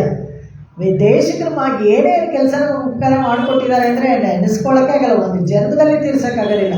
ಆ ಪನ್ನೀರು ನಾಮಂ ಅನ್ನೋ ಪದ್ಯದಲ್ಲಿ ಎಲ್ಲ ಕೊಟ್ಟಿದ್ದಾರೆ. ಎಲ್ಲಿ ಎಡ ಭುಜಂ ಎಡ ಕೈ ಅಂತ ಹೇಳಿ ಕ್ಲೀನಾಗಿ ಎಲ್ಲ ಬರ್ಕೊಟ್ಟಿದ್ದಾರೆ. ಎಲ್ಲವನ್ನ ಇಟ್ಕೊಳ್ಬೇಕು, ಬರೀ ಬಿಳಿ ಮಾತ್ರ ಇಟ್ಕೊಂಡು ಬಿಡೋಂಗಿಲ್ಲ, ಮಧ್ಯದಲ್ಲೂ ಇಟ್ಕೋಬೇಕು ಯಾವಾಗಲೂ. ಬರೀ ಇದನ್ನೆಲ್ಲ ಸ್ವಲ್ಪ ಹಾಗೆ ನಮ್ಮ ಕಿವಿನಲ್ಲಿ ವಿಷಯ ಬಿದ್ದಿರಬೇಕು. ಅಕಸ್ಮಾತ್ ಮಧ್ಯದ ಅಳಿಸೋಗ್ಬಿಟ್ಟಿದ್ರೆ ಅವಾಗ ಕನ್ನಡಿ ನೋಡ್ಕೋಬೇಕು. ಯಾಕಂದರೆ ಮಧ್ಯದ ಮಾತ್ರ ಅಳಿಸೋಗ್ಬಿಟ್ಟು ಸೈಡಲ್ಲಿ ಮಾತ್ರ ಇದ್ದರೆ ಅದು ಅಚ್ಚೋನ್ಯ. ಅಚ್ಚೋನ್ಯ ಅಂದರೆ ಅವಲಕ್ಷಣ. ಯಾವಾಗ ಈ ಪಿತೃಕಾರ್ಯಗಳನ್ನು ಮಾಡ್ತಾರಲ್ಲ, ಮೊದಲು ಅವ್ರು ಮಾತ್ರನೇ ಆ ಥರ ಇಟ್ಕೊಳ್ಳೋದು. 10 ದಿವಸದವರೆಗೂ ಅವರು ಶ್ರೀನ ಇಟ್ಕೊಳ್ಳೋಂಗಿಲ್ಲ. ಮಧ್ಯದಲ್ಲಿ ಇರೋದು ಶ್ರೀ, ಭಗವಂತನ ಪಾದದ ಗುರುತದು. ನಾಮ ಅಂದರೆ ಏನು, ಎಲ್ಲ ನಾಮ ಹಾಕೋದು ಅಂತ ಹಾಗೆ ಹೇಳ್ಬಿಟ್ಟು ನಾಮ ಅಂದರೆ ಏನು ಅಂತಲೇ ಗೊತ್ತಿಲ್ಲ. ಭಗವಂತನ ಚರಣ ಅದು, ಭಗವಂತನ ಚರಣವನ್ನು ಹಣೆ ಮೇಲೆ ಇಟ್ಕೊಳ್ಳೋದು. ಮಧ್ಯದಲ್ಲಿ ಶ್ರೀ ಅಮ್ಮನವ್ರ ಜೊತೆಗೆ ಅದನ್ನು ಇಟ್ಕೊಳ್ಳೋದು. ಯಾವಾಗಲೂ ನಮ್ಮನ್ನು ಕಾಪಾಡುತ್ತೆ. ಆ ಗುರುತು ಯಾಕೆ ಅದನ್ನು ಹಾಕ್ಕೊಳ್ಬೇಕು ಅಂದರೆ, ನಾವು ಭಗವಂತನಿಗೆ ಸೇರಿದವರು ಅಂತ ಎಲ್ಲರೂ ತೋರಿಸ್ಕೊಡೋದು. ಅವರವರು ಇದರಲ್ಲಿ ಸಂಪ್ರದಾಯದಲ್ಲಿ ಅವರವರು ಇದರಲ್ಲಿ ಮುದ್ರೆ ಹಾಕ್ಕೊಳ್ತಾರೆ, ಮತ್ತು ಇದು ವಿಭೂತಿ ಇಟ್ಕೊಳ್ತಾರೆ. ಇದೆಲ್ಲ ಒಂದೇ. ಹೇಗೆ ಅಂದರೆ ಈ ತಾಪಗಳನ್ನು ಹೊರಗಡೆ ಇರೋದನ್ನು ನಮಗೆ ಮೈಗೆ ಅಂಟಬಾರ್ದು ಅಂತ ಆ ಥರ ದೊಡ್ಡದಾಗೆ ಎಲ್ಲ ಹಾಕ್ಕೊಳ್ತಾರೆ. ಸೊ ಹಾಗೆ ಆ ನಾಮಗಳನ್ನು ಇಟ್ಕೋಬೇಕಾದ್ರೆ ಆ ಹೆಸರುಗಳನ್ನು ಹೇಳಬೇಕು. ಅಟ್ಲೀಸ್ಟ್ ಮಿನಿಮಮ್ 12 ನಾಮ ಹೇಳ್ತೀವಲ್ಲ ಒಂದು ದಿವಸಕ್ಕೆ, ನಾಮ ಇಟ್ಕೋಬೇಕಾದ್ರೆ ಅದರದ್ದು. ಅದು ಷೂಡಹಮೆ ಅಂದರೆ ನೆತ್ತಿಯಲ್ಲಿ ನಾಮ. ಆಮೇಲೆ ಇನ್ನೊಂದು ದೇವಸ್ಥಾನಗಳೆಲ್ಲ ಹೋಗ್ಬೇಕಾದ್ರೆ ಷೂಡಹಮೆ ಎಲ್ಲರಿಗೂ ಶಟಾರಿ ಕೊಡ್ತಾರಲ್ಲ, ಏನಪ್ಪ ಅಂದರೆ ಹುಡುಗ ತಲೆ ಹಿಂಗೆಲ್ಲ ಮಾಡಿ ಹಸು ಥರ ನಾವು ಹೆಂಗಾದ್ರೂ ತೊಗೊಬಿಡ್ತೀವಿ. ಅದು ಏನು ಗೊತ್ತಾಗಬೇಕು. ಆ ಶಟಾರಿ ಮೇಲೆ ನೋಡಿ 2 ಕಾಲಿರುತ್ತೆ, ಭಗವಂತನ ಪಾದ ಅದು. ಆ್ಯಕ್ಚುಲಿ ಆ ಶಟಾರಿ ಏನು ಅಂತ ಹೇಳಿದ್ರೆ, ಈ ನಮ್ಮಾಳ್ವಾರ್ ಕೆಳಗಡೆ ಇರೋದು ನಮ್ಮಾಳ್ವಾರ್ ಭಗವಂತನ ಪಾದವನ್ನು ತಮ್ಮ ತಲೆ ಮೇಲೆ ತೊಗೊಂಡಿದ್ದಾರೆ, ಅದನ್ನು ನಮ್ಮ ತಲೆ ಮೇಲೆ ಇಟ್ಕೊಳ್ಳೋದು. ನಮ್ಮಾಳ್ವಾರ್ ನಮಗೆಲ್ಲ ಪುರುಷ ಕಾರ್ಯ ಮಾಡ್ತಾರೆ. ಹೇಗೆಂದರೆ ಪ್ರಪನ್ನ ಜನ ಕೂಟಸ್ಥ ಅಂತ ಶ್ರೀ ವೈಷ್ಣವ ಸಂಪ್ರದಾಯದಲ್ಲಿ ನಮ್ಮಾಳ್ವಾರ್ ಹೇಳಿದ್ರು. ಪ್ರಪನ್ನ ಜನ ಕೂಟಸ್ಥ ಅಂತ ಹೇಳಿದ್ರೆ ಆಚಾರ್ಯ ಸ್ಥಾನದಲ್ಲಿದ್ದು ಎಲ್ಲರನ್ನೂ ಕರ್ಕೊಂಡೋಗಿ ಭಗವಂತನ ಹತ್ರ ಸೇರಿಸ್ತಾನೆ. ಅದನ್ನು ಹೇಳಬೇಕು. ಶೂಡಹಮೆ ತೋಳ್ವಳೆಯೇ ಅಂತ ಹೇಳಿದ್ರೆ ಇಲ್ಲಿ ಶಂಖಚಕ್ರ ಅದು ಅಂಕಿತ ಮಾಡ್ತಾರಲ್ಲ ಅದಕ್ಕೆ ತೋಳ್ವಳೆ ಅಂತ ಹೇಳ್ತಾರೆ. ಈ ತಿರುಕೋಳೂರು ಪೆಣ್ ಪಿಳ್ಳೈ ಇದರಲ್ಲಿ ಒಬ್ಬರು ನಲ್ಲಾರ್ ಚಕ್ರವರ್ತಿ ಒಂದು ಚರಿತ್ರೆ ಒಂದು ಕಥೆ ಬರುತ್ತೆ. ಹೇಗೆ ಅಂದರೆ ಈ ಗುರುತಿದ್ರೆ ಹೇಗೆ ಭಗವಂತನಿಗೆ ನಾವು ಸೇರ್ತೀವಿ ಅನ್ನೋದಕ್ಕೆ ನೋಡಿ ಒಂದು ಸಿಗುತ್ತೆ ಇದರಲ್ಲಿ. ಏನಪ್ಪ ಅಂತ ಹೇಳಿದ್ರೆ ಒಂದು ಗ್ರಾಮದಲ್ಲಿ ನದಿ ತೀರದಲ್ಲಿ ಒಂದು ಹೆಣ ಬಿಟ್ಬಿಟ್ಟಿರುತ್ತಂತೆ. ಅದರಲ್ಲಿ ನೋಡಿದ್ರೆ ಯಾರು ಅಂತ ಗೊತ್ತಿಲ್ಲ, ಅನಾಥವಾದ ಹೆಣ, ಯಾರ್ದು ಆ ಊರಿನವ್ರು ಅಲ್ಲ, ಬೇರೆ ಯಾವುದೋ ಊರಿನವರು ಹೆಣ ಅಂತೂ ಅಲ್ಲಿ ಬಿದ್ದಿರುತ್ತೆ. ನೋಡ್ತಾರೆ ಪಾಪ, ಎಲ್ಲ ಶ್ರೀ ವೈಷ್ಣವ ಲಕ್ಷಣಗಳೆಲ್ಲ ಇರುತ್ತೆ. ಹೇಗೆ ಶ್ರೀ ವೈಷ್ಣವ ಲಕ್ಷಣ ಅಂದರೆ ಶಂಖಚಕ್ರ ಇರತ್ತಂತೆ ಅವ್ರ ತೋಳ ಮೇಲೆ. ಅಲ್ಲಿ ನೋಡಿಬಿಟ್ಟು ಅಲ್ಲೊಬ್ಬರು ಬ್ರಾಹ್ಮಣರು ಏನು ಮಾಡ್ತಾರೆ, ಇದಕ್ಕೆ ಯಾರನ್ನು ಸಂಸ್ಕಾರ ಮಾಡಬೇಕಲ್ಲ, ಹಾಗೆ ಬಿಟ್ಬಿಟ್ಟಿದ್ದಾರೆ, ಯಾವ ಊರಿನವರು ಅಂತ ಗೊತ್ತಿಲ್ವಲ್ಲ ಅಂತ. ಎಲ್ಲ ಅನಾಥ ಹಣ ನಾವೇನು ಮಾಡಬೇಕು ಅಂತ. ಇಲ್ಲ ನೋಡಿ ಶಂಖಚಕ್ರ ಎಲ್ಲ ಇದೆ ಅಂದರೆ ಯಾರೂ ಸಹಾಯ ಮಾಡೋದಂತೆ. ಏನು ಮಾಡ್ತಾರೆ, ನಾನೇ ಮಾಡ್ತೀನಿ ಅಂತ ಹೋಗಿ ಎಲ್ಲ ಸಾಂಪ್ರದಾಯಿಕವಾಗಿ ಶಾಸ್ತ್ರೋಕ್ತವಾಗಿ ಸಂಸ್ಕಾರ ಮಾಡಿಬಿಡ್ತಾರೆ. ಮಾಡಿಬಿಟ್ರೆ ಏನು ಮಾಡ್ತಾರೆ, ಈ ಫಂಡಮೆಂಟಲಿಸ್ಟ್ ಅಂತೀವಿ ನಾವೇನು ಹೇಳ್ತೀವಿ, ಅಂತಹ ವಿಚಾರವಾದಿಗಳು ಅಷ್ಟೇ, ಬೇರೆ ಏನಿಲ್ಲ, ಕೆಲಸಕ್ಕೆ ಬಾರದೇ ಇರೋ ವಿಚಾರವಾದಿಗಳು. ಅವ್ರೇನು ಮಾಡ್ತಾರೆ, ಯಾವುದೋ ಹೆಣಕ್ಕೆ ಅದು ಯಾವ ಜಾತಿ ಅಂತ ಗೊತ್ತಿರಲಿಲ್ಲ, ಅದಕ್ಕೆ ಹೋಗ್ಬಿಟ್ಟು ಈ ಥರ ಬ್ರಾಹ್ಮಣ ಸಂಸ್ಕಾರ ಮಾಡಿಬಿಟ್ಟ, ಇವನ್ನ ಬಹಿಷ್ಕಾರ ಹಾಕ್ಕೊಳ್ಬೇಕು ಅಂತ ಎಲ್ಲರೂ ಸೇರ್ಕೊಂಡು ಪಂಚಾಯತಿ ಮಾಡಿ ಅವನ್ನ ಬಹಿಷ್ಕಾರ ಹಾಕ್ಬಿಡ್ತಾರೆ, ಊರು ಹೊರಗೆ ತಳ್ಳಿಬಿಡ್ತಾರೆ. ಅವನಿಗೆ ಬಹಿಷ್ಕಾರ ಅಂತ ಹೇಳಿದ್ರೆ ಏನು, ಕುಡಿಯೋ ನೀರು ಕೂಡ ಅವನು ಊರಲ್ಲಿರೋ ಬಾವಿಲಿ ಸೇರಿಕೊಳ್ಳೋಂಗಿಲ್ಲ. ತುಂಬ ಕಷ್ಟ, ಶ್ರಮ ಪಾಪ. ಅಲ್ಲೆಲ್ಲ ಹೋಗಿ ಮನೆ ಮುಂದಕ್ಕೆ ಮುಳ್ಳು ಬೇರೆಯೆಲ್ಲ ಹಾಕ್ಕೊಟ್ಟಿದ್ದಾರಂತೆ ಅವರೆಲ್ಲ, ಊರವರೆಲ್ಲ ಸೇರಿ. ಇವನೇನೋ ತುಂಬ ತಪ್ಪು ಮಾಡ್ದ ಅಂತ. ಪರವಾಗಿಲ್ಲ, ಏನಾದರೂ ಇಟ್ಕೊಳ್ಳಿ, ಯಾವುದೋ ಒಂದು ಭಾವ ಅನಾಥ ಹೆಣಕ್ಕೆ ನಾನು ಸಂಸ್ಕಾರ ಕೊಟ್ಟಿದ್ದು, ನನಗೆ ಆ ಖುಷಿ ನನಗಿದೆ ಅಂತ ಸುಮ್ಮನೆ ಇದ್ಬಿಟ್ರಂತೆ. ಆ ಊರಲ್ಲಿ ಒಂದು ತೇರು ಬಂದಾಗ ಯಾವಾಗಲೂ ಇವರು ತುಂಬ ಭಕ್ತರು ದೇವಸ್ಥಾನಕ್ಕೆ ಬರ್ತಾ ಇದ್ರಂತೆ. ಎಲ್ಲಿ ಇವ್ರ ಮನೆಗೆ ಹೋಗ್ಲಿಲ್ವಲ್ಲ ಅಂತ ಹೇಳಿದಾಗ ನಲ್ಲಾರ್ ಚಕ್ರವರ್ತಿ ಆಮೇಲೆ ಹೆಸರು ಬರೆದು ಕೊಡೋದು. ಚಕ್ರವರ್ತಿ ಮನೆಯಲ್ಲಿ ಎಲ್ಲಿ ಅವರು ಅಂತ ಕೇಳ್ತಾರಂತೆ. ಇಲ್ಲ, ಈ ಥರ ಅವ್ರು ಬಹಿಷ್ಕಾರ ಆಗ್ಬಿಟ್ಟು. ಅದಕ್ಕಿಂತ ಮುಂಚೆ ಒಂದು ಎಪಿಸೋಡ್ ಆಗುತ್ತೆ. ಆ ಚಕ್ರವರ್ತಿ ಮನೆಯಲ್ಲಿ ಒಂದು ತಿಥಿ ಆಗಬೇಕಾದಾಗ ಇವರೆಲ್ಲ ಏನು ಮಾಡ್ತಾರೆ, ಸ್ಟ್ರೈಕು, ಯಾರೋ ಮನೆಗೆ ಹೋಗೋದು ಬೇಡ, ತಿಥಿನೇ ಮಾಡದೆ ಹೋದರೆ, ಇವಾಗಿನ ಕಾಲಕ್ಕೆ ಅದೆಲ್ಲ ಗೊತ್ತಿಲ್ಲ, ಎಷ್ಟೋ ಜನ ತಿಥಿಗಳೇ ಮಾಡಲ್ಲ ಅಂತ ಇಟ್ಕೊಳ್ಳಿ, ಅಥವಾ ಡೇಟ್ ಪ್ರಕಾರ ನೋಡ್ಬಿಟ್ಟು ಏನೋ ಹ್ಯಾಪಿ ಬರ್ತ್ಡೇ ಥರ ಯಾವುದೋ ದೇವಸ್ಥಾನದಲ್ಲಿ ಅವ್ರಿಗೆ ಇಷ್ಟವಾದ ಶಂಕರ ಪೊಂಗಲ ಪುಳಿಯೋಗರ ಏನೋ ಕುದುವಟ್ಟು ಅಂತ ಕೊಟ್ಬಿಡ್ತಾರೆ. ಅದು ಬೇಕಾದ್ರೆ ಕೊಡಲಿ, ಅಥವಾ ಅನಾಥಾಶ್ರಮ ಕೊಡ್ತೀವಿ ಅಂತಾರೆ, ಅದು ಕೊಟ್ಕೊಳ್ಳಿ, ಮಕ್ಕಳಿಗೆ ಕೊಡ್ತೀವಿ ಅಂತಾರೆ, ಕೊಡಲಿ. ಆದರೆ ಶ್ರಾದ್ದ ಅನ್ನೋದು ಮಾತ್ರ ಮಾಡಲೇಬೇಕು. ಅದಕ್ಕೂ ಇದಕ್ಕೂ ಸಮ ಆಗಲ್ಲ. ಅದು ಏನು ನೀವು ಎಕ್ಸ್ಟ್ರಾ ಆ ಥರ ಎಲ್ಲ ಮಾಡ್ತೀರೋ ಅದು ಬೇರೆ.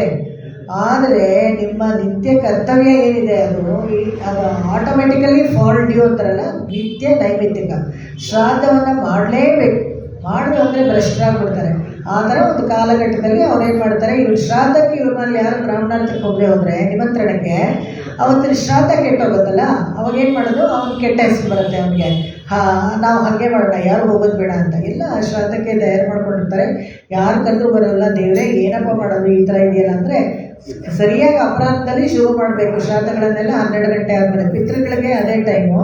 ಯೂಶ್ವಲಿ ಏನು ಮಾಡ್ತಾರೆ, ಶ್ರಾದ್ದಗಳೆಲ್ಲ ಆಫೀಸ್ಗೆ ಹೋಗೋಕ್ಕೆ 8 ಗಂಟೆಗೆ ಎಲ್ಲ ಮಾಡಿಬಿಟ್ಟು ಎಲ್ಲ ತಿಂದ್ಬಿಟ್ಟು ಕರ್ರ ಅಂತ ಹೊರಟೋಗ್ಬಿಡ್ತೀವಿ. ಏನು ಮಾಡೋದು, ಎಲ್ಲ ಹಾಗೆ ಅಡ್ಜಸ್ಟ್ ಆಗ್ಬಿಡ್ತಾರೆ. ಅಂದರೆ ಮಾಡಬೇಕಾಗಿರೋದು ಅಪರಾಧದಲ್ಲಿ 12 ಗಂಟೆ ಮೇಲೇ ಪಿತೃಗಳನ್ನು ಆಹ್ವಾನ ಮಾಡಬೇಕು. ಅವಾಗಲೇ ಅವ್ರ ಟೈಮ್ ಅವ್ರು ಬರ್ತಾರೆ. ಆ 12 ಗಂಟೆಗೆ ಸರಿಯಾಗಿ ಇವ್ರ ಮನೆಗೆ 3 ಜನ ನಡ್ಕೊಂಡು ಬಂದ್ರಂತೆ. ಹೇಗೆ ಆಶ್ಚರ್ಯ, ತುಂಬ ಖುಷಿಯಾಗ್ಬಿಡುತ್ತೆ. ಎಲ್ಲ ಶ್ರೀ ವೈಷ್ಣವ ಲಕ್ಷಣಗಳು ಚಿಹ್ನೆಗಳೆಲ್ಲ ಹಾಕ್ಕೊಂಡಿದ್ರು, ಎಲ್ಲ ಬಂದರು. ಒಬ್ಬರು ಅವ್ರ ಹೆಸರು ವರದರಾಜ ಅಂದ್ರಂತೆ, ಇನ್ನೊಬ್ಬ ನನ್ನ ಹತ್ರ ವೆಂಕಟೇಶ ಅಂತ ಹೇಳಿದ್ರಂತೆ. ದೇವ್ರ ಹೆಸರೇ ಹೇಳ್ತಾ ಇದ್ದಾರೆ, ಇವ್ರಿಗೆ ಗೊತ್ತಿಲ್ಲ ದೇವರೇ ನಮ್ಮ ಮನೆಗೆ ಬ್ರಾಹ್ಮಣಾರ್ಥಕ್ಕೆ ಬಂದಿದ್ದಾರೆ ಅಂತ. ಅವ್ರು ನಾಮಲ್ಲಿ ಕೇಳಿಕೊಂಡು ಸಂಕಲ್ಪ ಮಾಡಬೇಕಲ್ಲ, ಆ ಥರ ಎಲ್ಲ ಮಾಡಿಬಿಟ್ಟು ಎಲ್ಲ ತಿಥಿ ಎಲ್ಲ ಆಯಿತು, ಮನೆಯಿಂದ ಹೋದರು. ತಿಥಿ ಎಲ್ಲ ಹಿಂದಿನ ಕಾಲದಲ್ಲೆಲ್ಲ ತಿಥಿ ಮಾಡಬೇಕಂದ್ರೆ ಮನೆ ಮುಂದೆ ಬೆಳಗ್ಗೆ ರಂಗೋಲೆ ಹಾಕಲ್ಲ. ತಿಥಿ ಎಲ್ಲ ಆಗಿ ಬ್ರಾಹ್ಮಣರು ಎಲ್ಲ ಊಟ ಮಾಡಿ ಆದಮೇಲೆ ಹೋದ್ಮೇಲೆ ಆಮೇಲೆ ಮತ್ತೆ ನೀರು ಹಾಕಿ ಮಧ್ಯಾಹ್ನದಷ್ಟೊತ್ತಿಗೆ ರಂಗೋಲೆ ಹಾಕ್ತಾರೆ. ಅದು ಸಿಂಬಾಲಿಕ್ಕು. ಯಾಕಂದರೆ ಇವ್ರ ಮನೇಲಿ ಏನೋ ನಡೀತಾ ಇದೆ, ಅವ್ರು ಯಾರೋ ಅವ್ರ ಮನೆಗೆ ಹೋಗಿ ಡಿಸ್ಟರ್ಬ್ ಮಾಡಿದ್ದಾರೆ. ಎಷ್ಟು ಚೆನ್ನಾಗಿದೆ ನೋಡಿ, ಮಾತಾಡೋಕ್ಕೆ ಆಗಿದೆಯಲ್ಲ. ಎಲ್ಲದಕ್ಕೂ ನಾವು ಕೈಯಲ್ಲಿ ಒಂದು ಫೋನ್ ಇಟ್ಕೊಂಡು ಹಿಂಗೆ ಮಿಕ್ಸ್ ಮಾಡ್ತಾ ಇರ್ತೀವಲ್ಲ, ನೆಸಿಟಿನೇ ಇಲ್ಲ.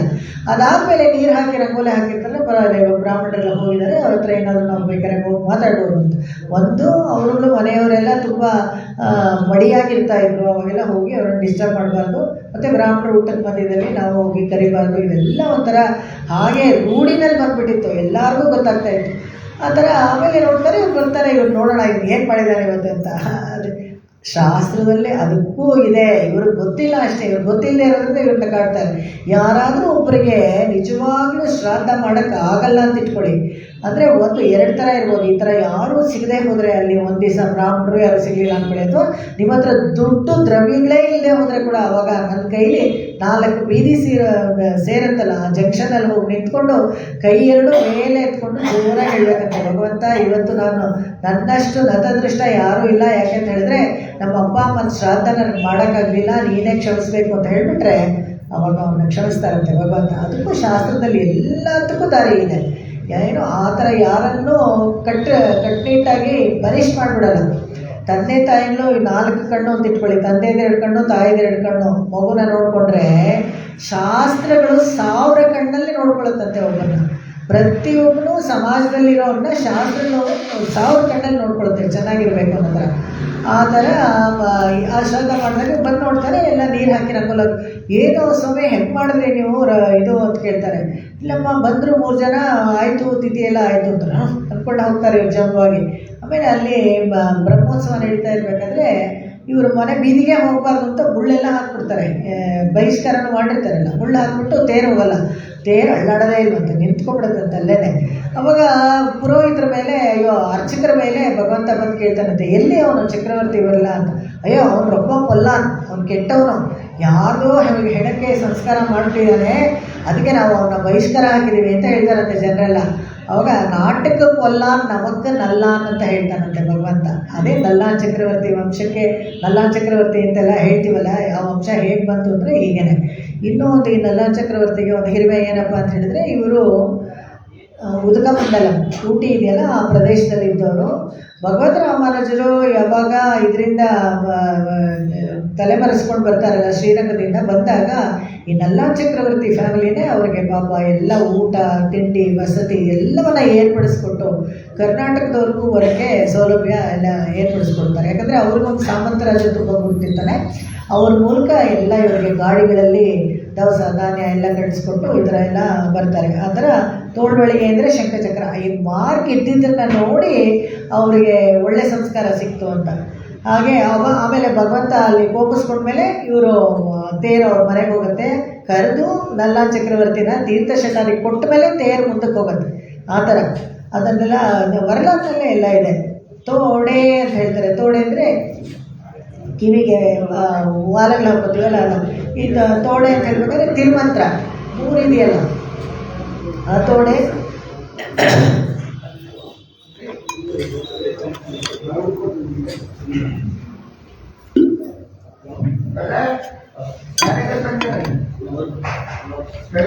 ತೋಡೆ ಅಂದರೆ ಅಷ್ಟಾಕ್ಷರಿ, ಅದಕ್ಕೆ ತೋಡೆ ಅಂತ ಹೇಳ್ತಾರೆ. ಶವಿ ಹೂವು, ಶವಿ ಹೂವು ಅಂದರೆ ಈ ಮೇಲ್ಗಡೆ ಚುಚ್ಕೊಂಡು ಹಾಕ್ಕೊಳ್ತಾ ಇದ್ರಲ್ಲ ಅದು ಹೂವು, ಒಂದು ಚಿಕ್ಕ ಸಂಪಿಗೆ ಮೊಗ್ಗು ಥರ ಆ ಥರ ಮಾಡ್ಕೊಂಡು ಶವಿ ಹೂವು. ಇದೆಲ್ಲ ಆಕ್ಯುಪ್ರೆಷರ್ ಪಾಯಿಂಟ್ಸ್ ಇವೆಲ್ಲ. ಅದಕ್ಕೆ ಹಿಂದಿನ ಕಾಲದಲ್ಲೆಲ್ಲ ಹೀಗೆ ಎಲ್ಲ ಮೇಲ್ಗಡೆ ಇದನ್ನೆಲ್ಲ ಚುಚ್ಕೊಂಡು ಹಾಕ್ಕೊಳ್ಳೋದು. ಇದಕ್ಕೆ ಎಲ್ಲ ಇವಾಗೆಲ್ಲ ಕಂಡುಹಿಡ್ಬಿಡ್ತಿದ್ದಾರೆ. ಇದೆಲ್ಲ ಆಕ್ಯುಪೆನ್ಷನ್ ಮಾಡಿಕೊಂಡ್ರೆ ಅಲ್ಲಿ ಕಿಡ್ನಿ ಪ್ರಾಬ್ಲಮ್ಸು ಅದೆಲ್ಲ ಏನು ಬರೋದಿಲ್ಲ ಅಂತ. ಆ ಥರ ಶವಿ ಹೂವು ಅಂತ ಹೇಳಿದ್ರೆ ಇಲ್ಲಿ ಇದರಲ್ಲಿ ದ್ವಯಮಂತ್ರ ಮತ್ತು ಚರ್ಮ ಶ್ಲೋಕ ಇದೆರಡು ಶವಿ ಹೂವು ಅಂತ ಹೇಳ್ತಾರೆ. 3 ಮಂತ್ರಗಳು ನಮ್ಗೆ ಸಿಗುತ್ತಲ್ಲ, ಇದನ್ನೇ ರಹಸ್ಯತ್ರಯ ಅಂತ ಹೇಳೋದು. ಈ 3 ಮಂತ್ರಗಳು ನಮ್ಗೆ ಸಿಗುತ್ತೆ. ಮತ್ತು ಪಾಡಹಮೆ, ಕಾಲು ಬಳೆ ಹಾಕ್ಕೊಳ್ಳೋದಕ್ಕೆ ಕಾಲಾಭರಣ, ಗೆಜ್ಜೆ ಎಲ್ಲ ಹಾಕ್ಕೊಳ್ಳೋರಲ್ಲ, ಯಾವಾಗಲೂ ಅಷ್ಟೇ ಸೊಂಟದಿಂದ ಕೆಳಗಡೆ ಏನು ಆಭರಣ ಹಾಕ್ಕೊಂಡ್ರು ಅದು ಬೆಳ್ಳಿದಾಗಿರಬೇಕು. ತುಂಬ ದುಡ್ಡಿದೆ ಅಂದ್ಬಿಟ್ಟು ಚಿನ್ನದ್ದೆಲ್ಲ ಗೆಜ್ಜೆ ಹಾಕ್ಕೊಡ್ಬಾರ್ದು. ಯಾಕಂದರೆ ನಮ್ಮ ದೇಹದಲ್ಲಿರೋ ಉಷ್ಣಾಂಶಗಳನ್ನೆಲ್ಲ ಹೀರ್ಕೊಳ್ಳೋಕ್ಕೆ ಹೆಚ್ಚಿಗೆ ಇವಾಗ ಕಾಲಿನಲ್ಲಿ ಇದ್ದರೆ ಬೆಳ್ಳಿ, ಅವಾಗ ನಮಗೆ ಅನುಕೂಲ ಆಗುತ್ತೆ. ಮೇಲ್ಗಡೆ ಸೊಂಟದಿಂದ ಮೇಲ್ಗಡೆ ಎಲ್ಲ ಚಿನ್ನದ ಆಭರಣ ತಗೊಳ್ಳಿ.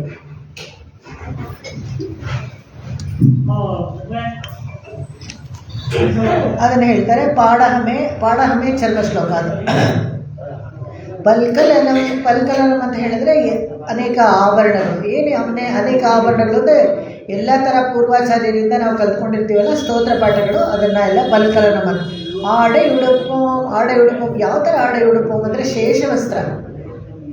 ಉಡುತ್ತ ಕಳೆಯಿಂದ ನಿಂಪೀತ ಆಡೆ ಉಡುತ್ತ ಕಲತ್ತದುಂಡು ತೊಡುತ್ತ ತುழாய் மலர் சூடிக்களைந்தன சூடும்மை தொண்டர்களும் விடுத்த திசை திருமந்திரத்தி திருமூணத் திருவிழவில் படுத்தப்பைன ஆணை பள்ளி கொண்டானக்கு பல்லாண்டு கூறுதுமே. பெರಿಯಾಳ್ವಾರ್ ಪಲ್ಲಾಂಡದಲ್ಲಿ ಹೇಳ್ತಾರೆ, ಉಡುತ್ತು ಕಳೆಂದನಿನ್ ಪೀತಃ ಆಡೆ. ಅವನು ಎಲ್ಲೋ ಸಿಲ್ಕ್ ಇದೆಯಲ್ಲ ಅದನ್ನು ಅವನು ಹಾಕೊಂಡು ಬಿಚ್ಚಿಟ್ಟಿದ್ದಲ್ಲ, ಆ ಶೇಷ ವಸ್ತ್ರ ನಮ್ಮ ತಲೆ ಮೇಲೆ ಇಟ್ಕೊಳ್ಬೇಕಂತೆ, ಅದೇ ಆ ವಸ್ತ್ರ ಅಂತಾರೆ. ಮತ್ತು ಈ ಪಾಲ್ಶೋರ್ ನೆನ್ನೆ ದಿವಸದಲ್ಲಿ ನಾವು ನೋಡಿದ್ವಲ್ಲ, ಪಾಲ್ಶೋರ್ ಏನು ಅದು ಪರಮಾನಂದ ಎಲ್ಲರ ಮೇಲೂ ಒಬ್ಬೊಬ್ಬರ ಮೇಲೆ ಉತ್ತರ ಮಾಡ್ತಾರೆ. ಈ ಪಾಲ್ಶೋರ್ಗೆ ಅದ್ಭುತವಾಗಿ ಏನಕ್ಕೆ ಇದೇನೇ ಬ್ರಹ್ಮಾನಂದ ಅಂತ. ಏಷ ಬ್ರಹ್ಮ ಪ್ರವಿಷ್ಟೋಷ್ಮಿ ಗ್ರೀಷ್ಮೇ ಶೀತಮಿವ ಹೃದಮ್ ಅಂತ. ಭಗವಂತನ ಹತ್ರ ಹೋಗಿ ಅವನ ಸಾನ್ನಿಧ್ಯ, ಈ ಸಾರೂಪ್ಯ ಸಾಲೋಕ್ಯ ಅದೆಲ್ಲ ಸಿಕ್ಬಿಟ್ಟಿರುತ್ತೆ.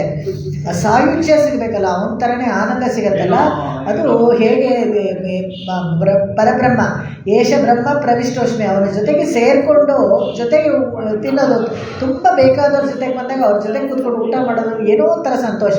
ಒಂದು ಹಿಡಿ ಜಾಸ್ತಿನೇ ತಿಂದ್ಬಿಟ್ಟಿರ್ತೀವಿ ಮಾತಾಡಿಕೊಂಡು, ಗೊತ್ತಾಗಲ್ಲ. ಅದೇ ಥರ ಭಗವಂತನ ಜೊತೆಗೆ ಈ ಬ್ರಹ್ಮಾನಂದವನ್ನು ಅನುಭವಿಸೋದು ಗ್ರೀಷ್ಮ ಶೀತಮಿವ ಅಂತ. ಎಷ್ಟು ಮಾಡ್ರೇಟ್ ಟೆಂಪ್ರೇಚರಲ್ಲಿ ಚಳಿಗಾಲದಲ್ಲಿ ಹೇಗೆ ನಾವು ಸ್ನಾನ ಮಾಡ್ತಾ ಇರುತ್ತಲ್ಲ ಆ ಥರ ಕೂಲಾಗಿ ತುಂಬ ಚೆನ್ನಾಗಿರುತ್ತೆ. ಅದನ್ನು ಹೇಳ್ತಾರೆ. ಅದು ಪಾಲ್ಶೋರು ಅನ್ನೋದು.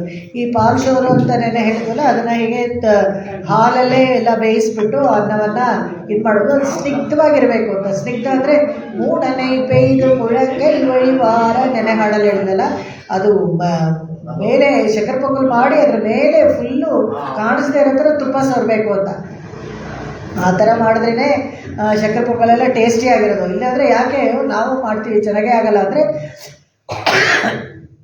ಅದಕ್ಕೆ ಅಷ್ಟು ತುಪ್ಪ ಹಾಕಿದ್ರೇ ಚೆನ್ನಾಗಿತ್ತು. ಮೂಡನೈ ಪೈದು ಮುಳಂಗೈ ವಳಿವಾರ. ಇವರು ತ್ರಿಪುರದ ಆಂಡವ ತಮಾಷೆ ಹೇಳೋರು ಇದನ್ನೆಲ್ಲ. ಹೇಗೆ ಮುಳಂಗೈ ವಳಿವಾರ ಅಂದರೆ ಅದನ್ನೀಗ ಕಾಲದಲ್ಲೇ ಇದು ಬ್ರಷ್ ವೆಚ್ಚಿಟ್ಟು ಪಲ್ ತೇಚ್ಕಿರಲಿಲ್ಲ, ಅವಾಗ ಮುಳಂಗೈ ವಳಿವಾರ ಅಲ್ಲಿವರೆಗೂ ಬರ್ತಾ ಇರೋವರೆಗೂ ನೀವು ಉಚ್ಕೋತಾ ಇರ್ತೀರಲ್ಲ ಅಂತ. ಸ್ವಾಪದೇಶ ಅರ್ಥದಲ್ಲಿ ಮುಳಂಗೈ ವಳಿವಾರ ಅಂತ ಹೇಳಿದರೆ ಈ ಎಲ್ಲಿವರೆಗೂ ಹೋಗಬೇಕು, ನಮ್ಮ ಬಂಧು ಮಿತ್ರರಿಗೆ ಕೂಡ ಈ ಸಂದೇಶ ಹೋಗಿ ಸೇರಬೇಕು. ಅಷ್ಟಾಕ್ಷರಿ ಅನ್ನೋದು ಅಷ್ಟು ಭೋಗ್ಯವಾದ ವಿಷಯ. ಭಗವಂತನನ್ನು ನಾವು ಶರಣಾಗತಿ ಮಾಡ್ಕೊಳ್ಳೋದು ಅಂತ ಹೇಳಿದ್ರೆ ಈ 3 ಮಂತ್ರಗಳನ್ನು ಪಡ್ಕೊಂಡು ಶರಣಾಗತಿ ಮಾಡ್ಕೊಳ್ಳೋದು 6 ಅಂಗದೊಂದಿಗೆ ಅಂತ ಹೇಳಿದ್ರೆ 5 ಅಂಗ: ಆನುಕೂಲ್ಯ ಸಂಕಲ್ಪ, ಪ್ರಾತಿಕೂಲ್ಯ ವರ್ಜನ, ಗೋಪ್ತೃತ್ವ ವರ್ಣ, ಆಕಿಂಚನ್ಯ ಮತ್ತು ಮಹಾವಿಶ್ವಾಸ. ಇದು 5 ಮಾಡ್ಕೊಳ್ಳೋರು ನಾವು. ಇದು 5 ಸೇರಿ ಮಾಡ್ಕೊಳ್ಳೋರು ನಾವು. 6 ಅಂಗದೊಂದಿಗೆ ಶರಣಾಗತಿ ಮಾಡಿಕೊಂಡ್ರೆ ಅಷ್ಟು ಭೋಗ್ಯವಾಗಿರುತ್ತಂತೆ. ಶಕ್ಕರೆ ಪೊಂಗಲ್ ಥರ ಭಗವಂತ ನಮ್ಮನ್ನು ತಗೊಳ್ತಾನೆ. ಅದನ್ನ ಹೇಳ್ತಾರೆ ಇಲ್ಲಿ. ಹೇಳಬೇಕಾದ್ರೆ ಸಾತ್ವಿಕ ಆಹಾರವನ್ನೇ ತೊಗೊಳ್ಬೇಕು. ಪಾಲ್ಶೋರು ಅಂತ ಹೇಳ್ಬೇಕಾದಾಗ ಸ್ನಿಗ್ಧವಾಗಿರುತ್ತಲ್ಲ, ಜಿಡ್ಡಿರುತ್ತಲ್ಲ, ಅಂದರೆ ಜಿಡ್ಡು ಸಾಧಾರಣವಾಗಿ ಹೋಗಲ್ಲ, ಅದು ಒಂಥರ ಸ್ಟಿಕ್ಕಿಯಾಗಿರುತ್ತಲ್ಲ, ನೀರಿನ ಥರ ಅಲ್ಲ. ಆದರೆ ನಮ್ಮ ಮತ್ತು ಭಗವಂತನ ಸಂಬಂಧ ಸ್ಟಿಕ್ಕಿಯಾಗಿರಬೇಕು, ಹೋಗಬಾರ್ದು.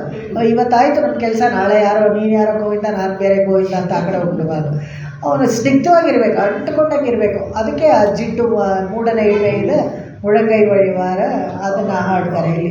ಈ ಸಾತ್ವಿಕ ಆಹಾರದ ಬಗ್ಗೆನೂ ಅದೇ ಹೇಳ್ತಾರೆ. ಭೋಗ್ಯ ವಸ್ತು ಜೀವಾತ್ಮ. 2 ವಸ್ತುವನ್ನು ಸಮುದ್ರ ಕಡಿದಾಗ ಅವನು ಭಗವಂತ ತಗೊಂಡ. ಯಾವುದಪ್ಪ ಅಂತ ಹೇಳಿದ್ರೆ, ಒಂದು ಲಕ್ಷ್ಮಿನ, ಇನ್ನೊಂದು ಕೌಸ್ತುಭಮಣಿ. ಒಂದು ಲಕ್ಷ್ಮಿ ಅವನು ವಿಣ್ಣವರ ಅಮದುಂಡ ಪೆಣ್ಣಮದುಂಡ ಪೆರ್ಮಾನ್ ಅಂತ ಹೇಳ್ತಾರೆ. ಯಾವಾಗ ಸಮುದ್ರ ಮತ್ರ ಕಡಿಬೇಕಾದ್ರೆ ವಿಣ್ಣವರಿಗೆ ಅಮುದು ಯಾವುದೋ ಅಮೃತ ಸಿಕ್ತು, ಅವ್ರು ಅದು ಸಿಕ್ಕಿದ್ರೆ ಸಾಕು ಖುಷಿಯಾಗಿಟ್ಬಿಟ್ರೆ. ವಿಣ್ಣವರ ಅಮದುಂಡ ಪೆಣ್ಣಮದುಂಡ, ಅಮೃತಕ್ಕಿಂತ ಜಾಸ್ತಿಯಾಗಿರೋ ಲಕ್ಷ್ಮಿಯನ್ನು ಭಗವಂತ ತಗೊಂಡ. ಭಗವಂತ ಎಲ್ಲರೂ ನೋಡ್ತಾ ಇದ್ದಾಗೆ ಲಕ್ಷ್ಮಿ ಹೋಗಿ ಅವ್ರ ಹೃದಯದಲ್ಲಿ ಕೂತ್ಕೊಂಡ್ಬಿಟ್ಲು. ಅದು ಸಮುದ್ರ ಮಧ್ಯದ ಎಪಿಸೋಡು. ಅದೇ ಥರ ಅದರಲ್ಲಿ ಇನ್ನೊಂದು ವಸ್ತು ಅವ್ರು ತೊಗೊಂಡಿದ್ದು ಅಂದರೆ ಕೌಸ್ತುಭಮಣಿ. ಈ ಕೌಸ್ತುಭಮಣಿ ಏನಪ್ಪ ಅಂತಂದರೆ ಇಡೀ ಜೀವಾತ್ಮದ ಸ್ವರೂಪ ರೆಪ್ರೆಸೆಂಟೇಷನ್.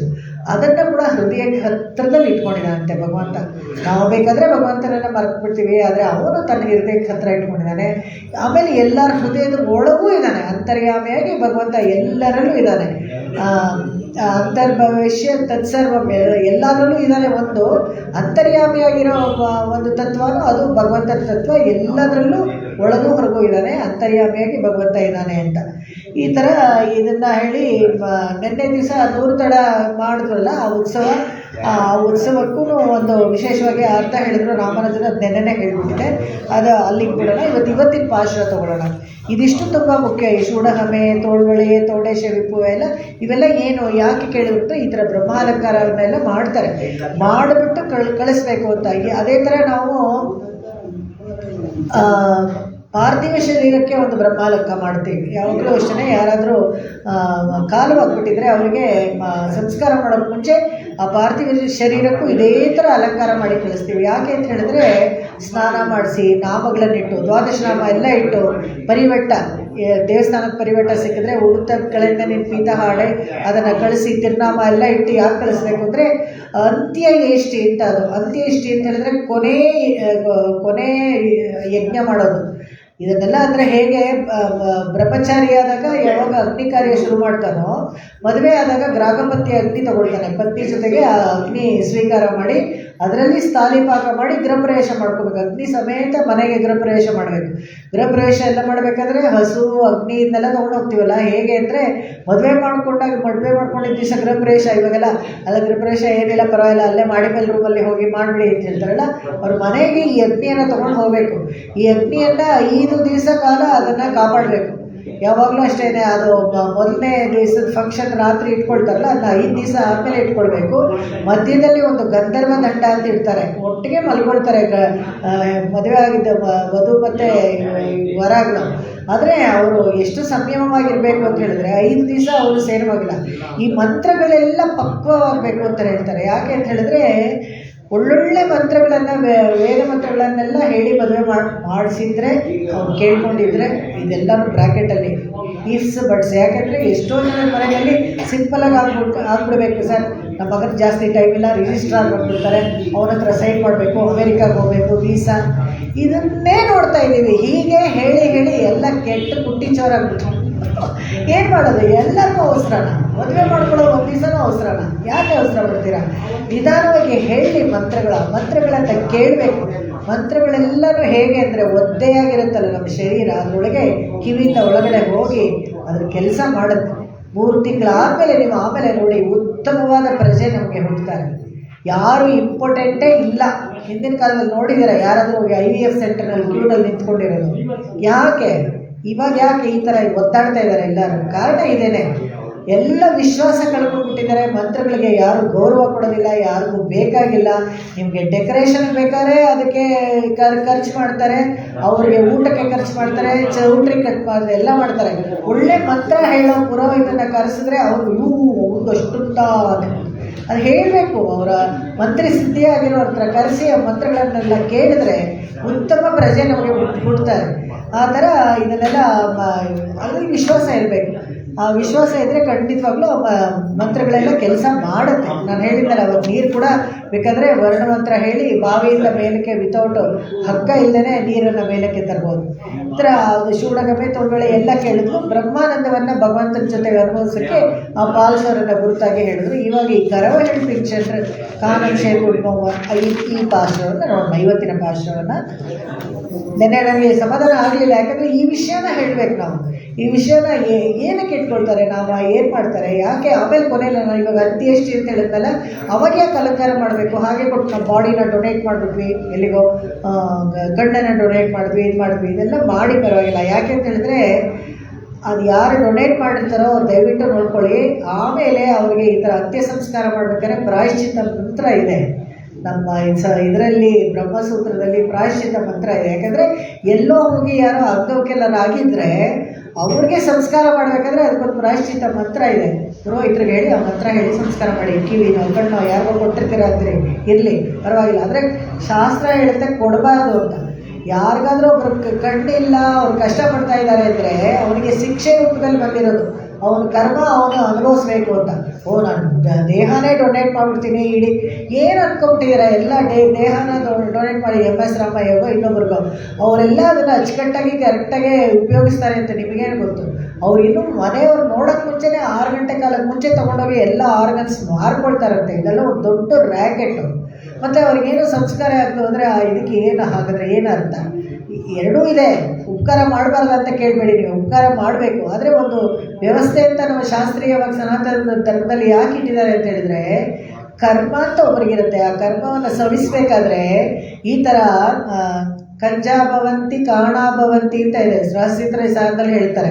ಯಾರಿಗಾದ್ರೂ ಒಬ್ರಿಗೆ ಅವರ ಕರ್ಮವನ್ನು ಬೇಗ ಕಳಿಬೇಕು, ಅವ್ರ ಪಾಪಗಳನ್ನು ಹೋಗಬೇಕು ಅಂದರೆ ಭಗವಂತನೇ ಲೈಟಾಗಿ ಒಂದು ಶಿಕ್ಷೆ ಕೊಡ್ತಾನಂತೆ. ಕಂಜಾ ಭವಂತಿ ಕಣ್ಣು ಹೋಗ್ಬಿಡೋದು, ಕಣ್ಣು ಕಾಣದೇ ಇರೋದು, ಕಾಣಾ ಭವಂತಿ ಯಾವುದಾದ್ರೂ ಒಂದು ಅಂಗವೈಕಲ ಆಗುತ್ತೆ, ಆ ಶಿಕ್ಷೆ ಲಘುವಾಗಿರುತ್ತೆ.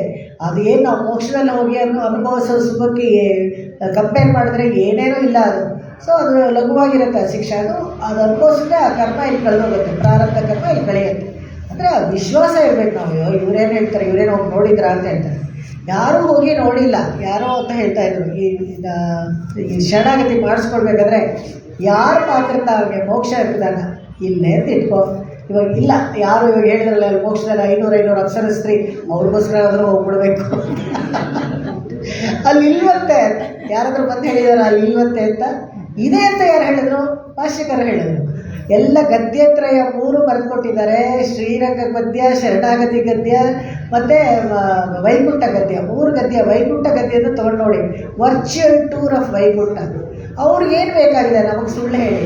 ಅವ್ರು ಅಲ್ಲೇ ಇರೋರು, ನಿತ್ಯ ವಾಸವಾಗಿರೋರು, ನಿತ್ಯ ಸೂರ್ಯ ಆದಿಶೇಷ. ಆದಿಶೇಷ ಅಂತ ಭಗವಂತನಿಗೆ ಮೊದಲು ಕೈಂಕರ್ಯ ಮಾಡಿದವನೇ ಅವರು.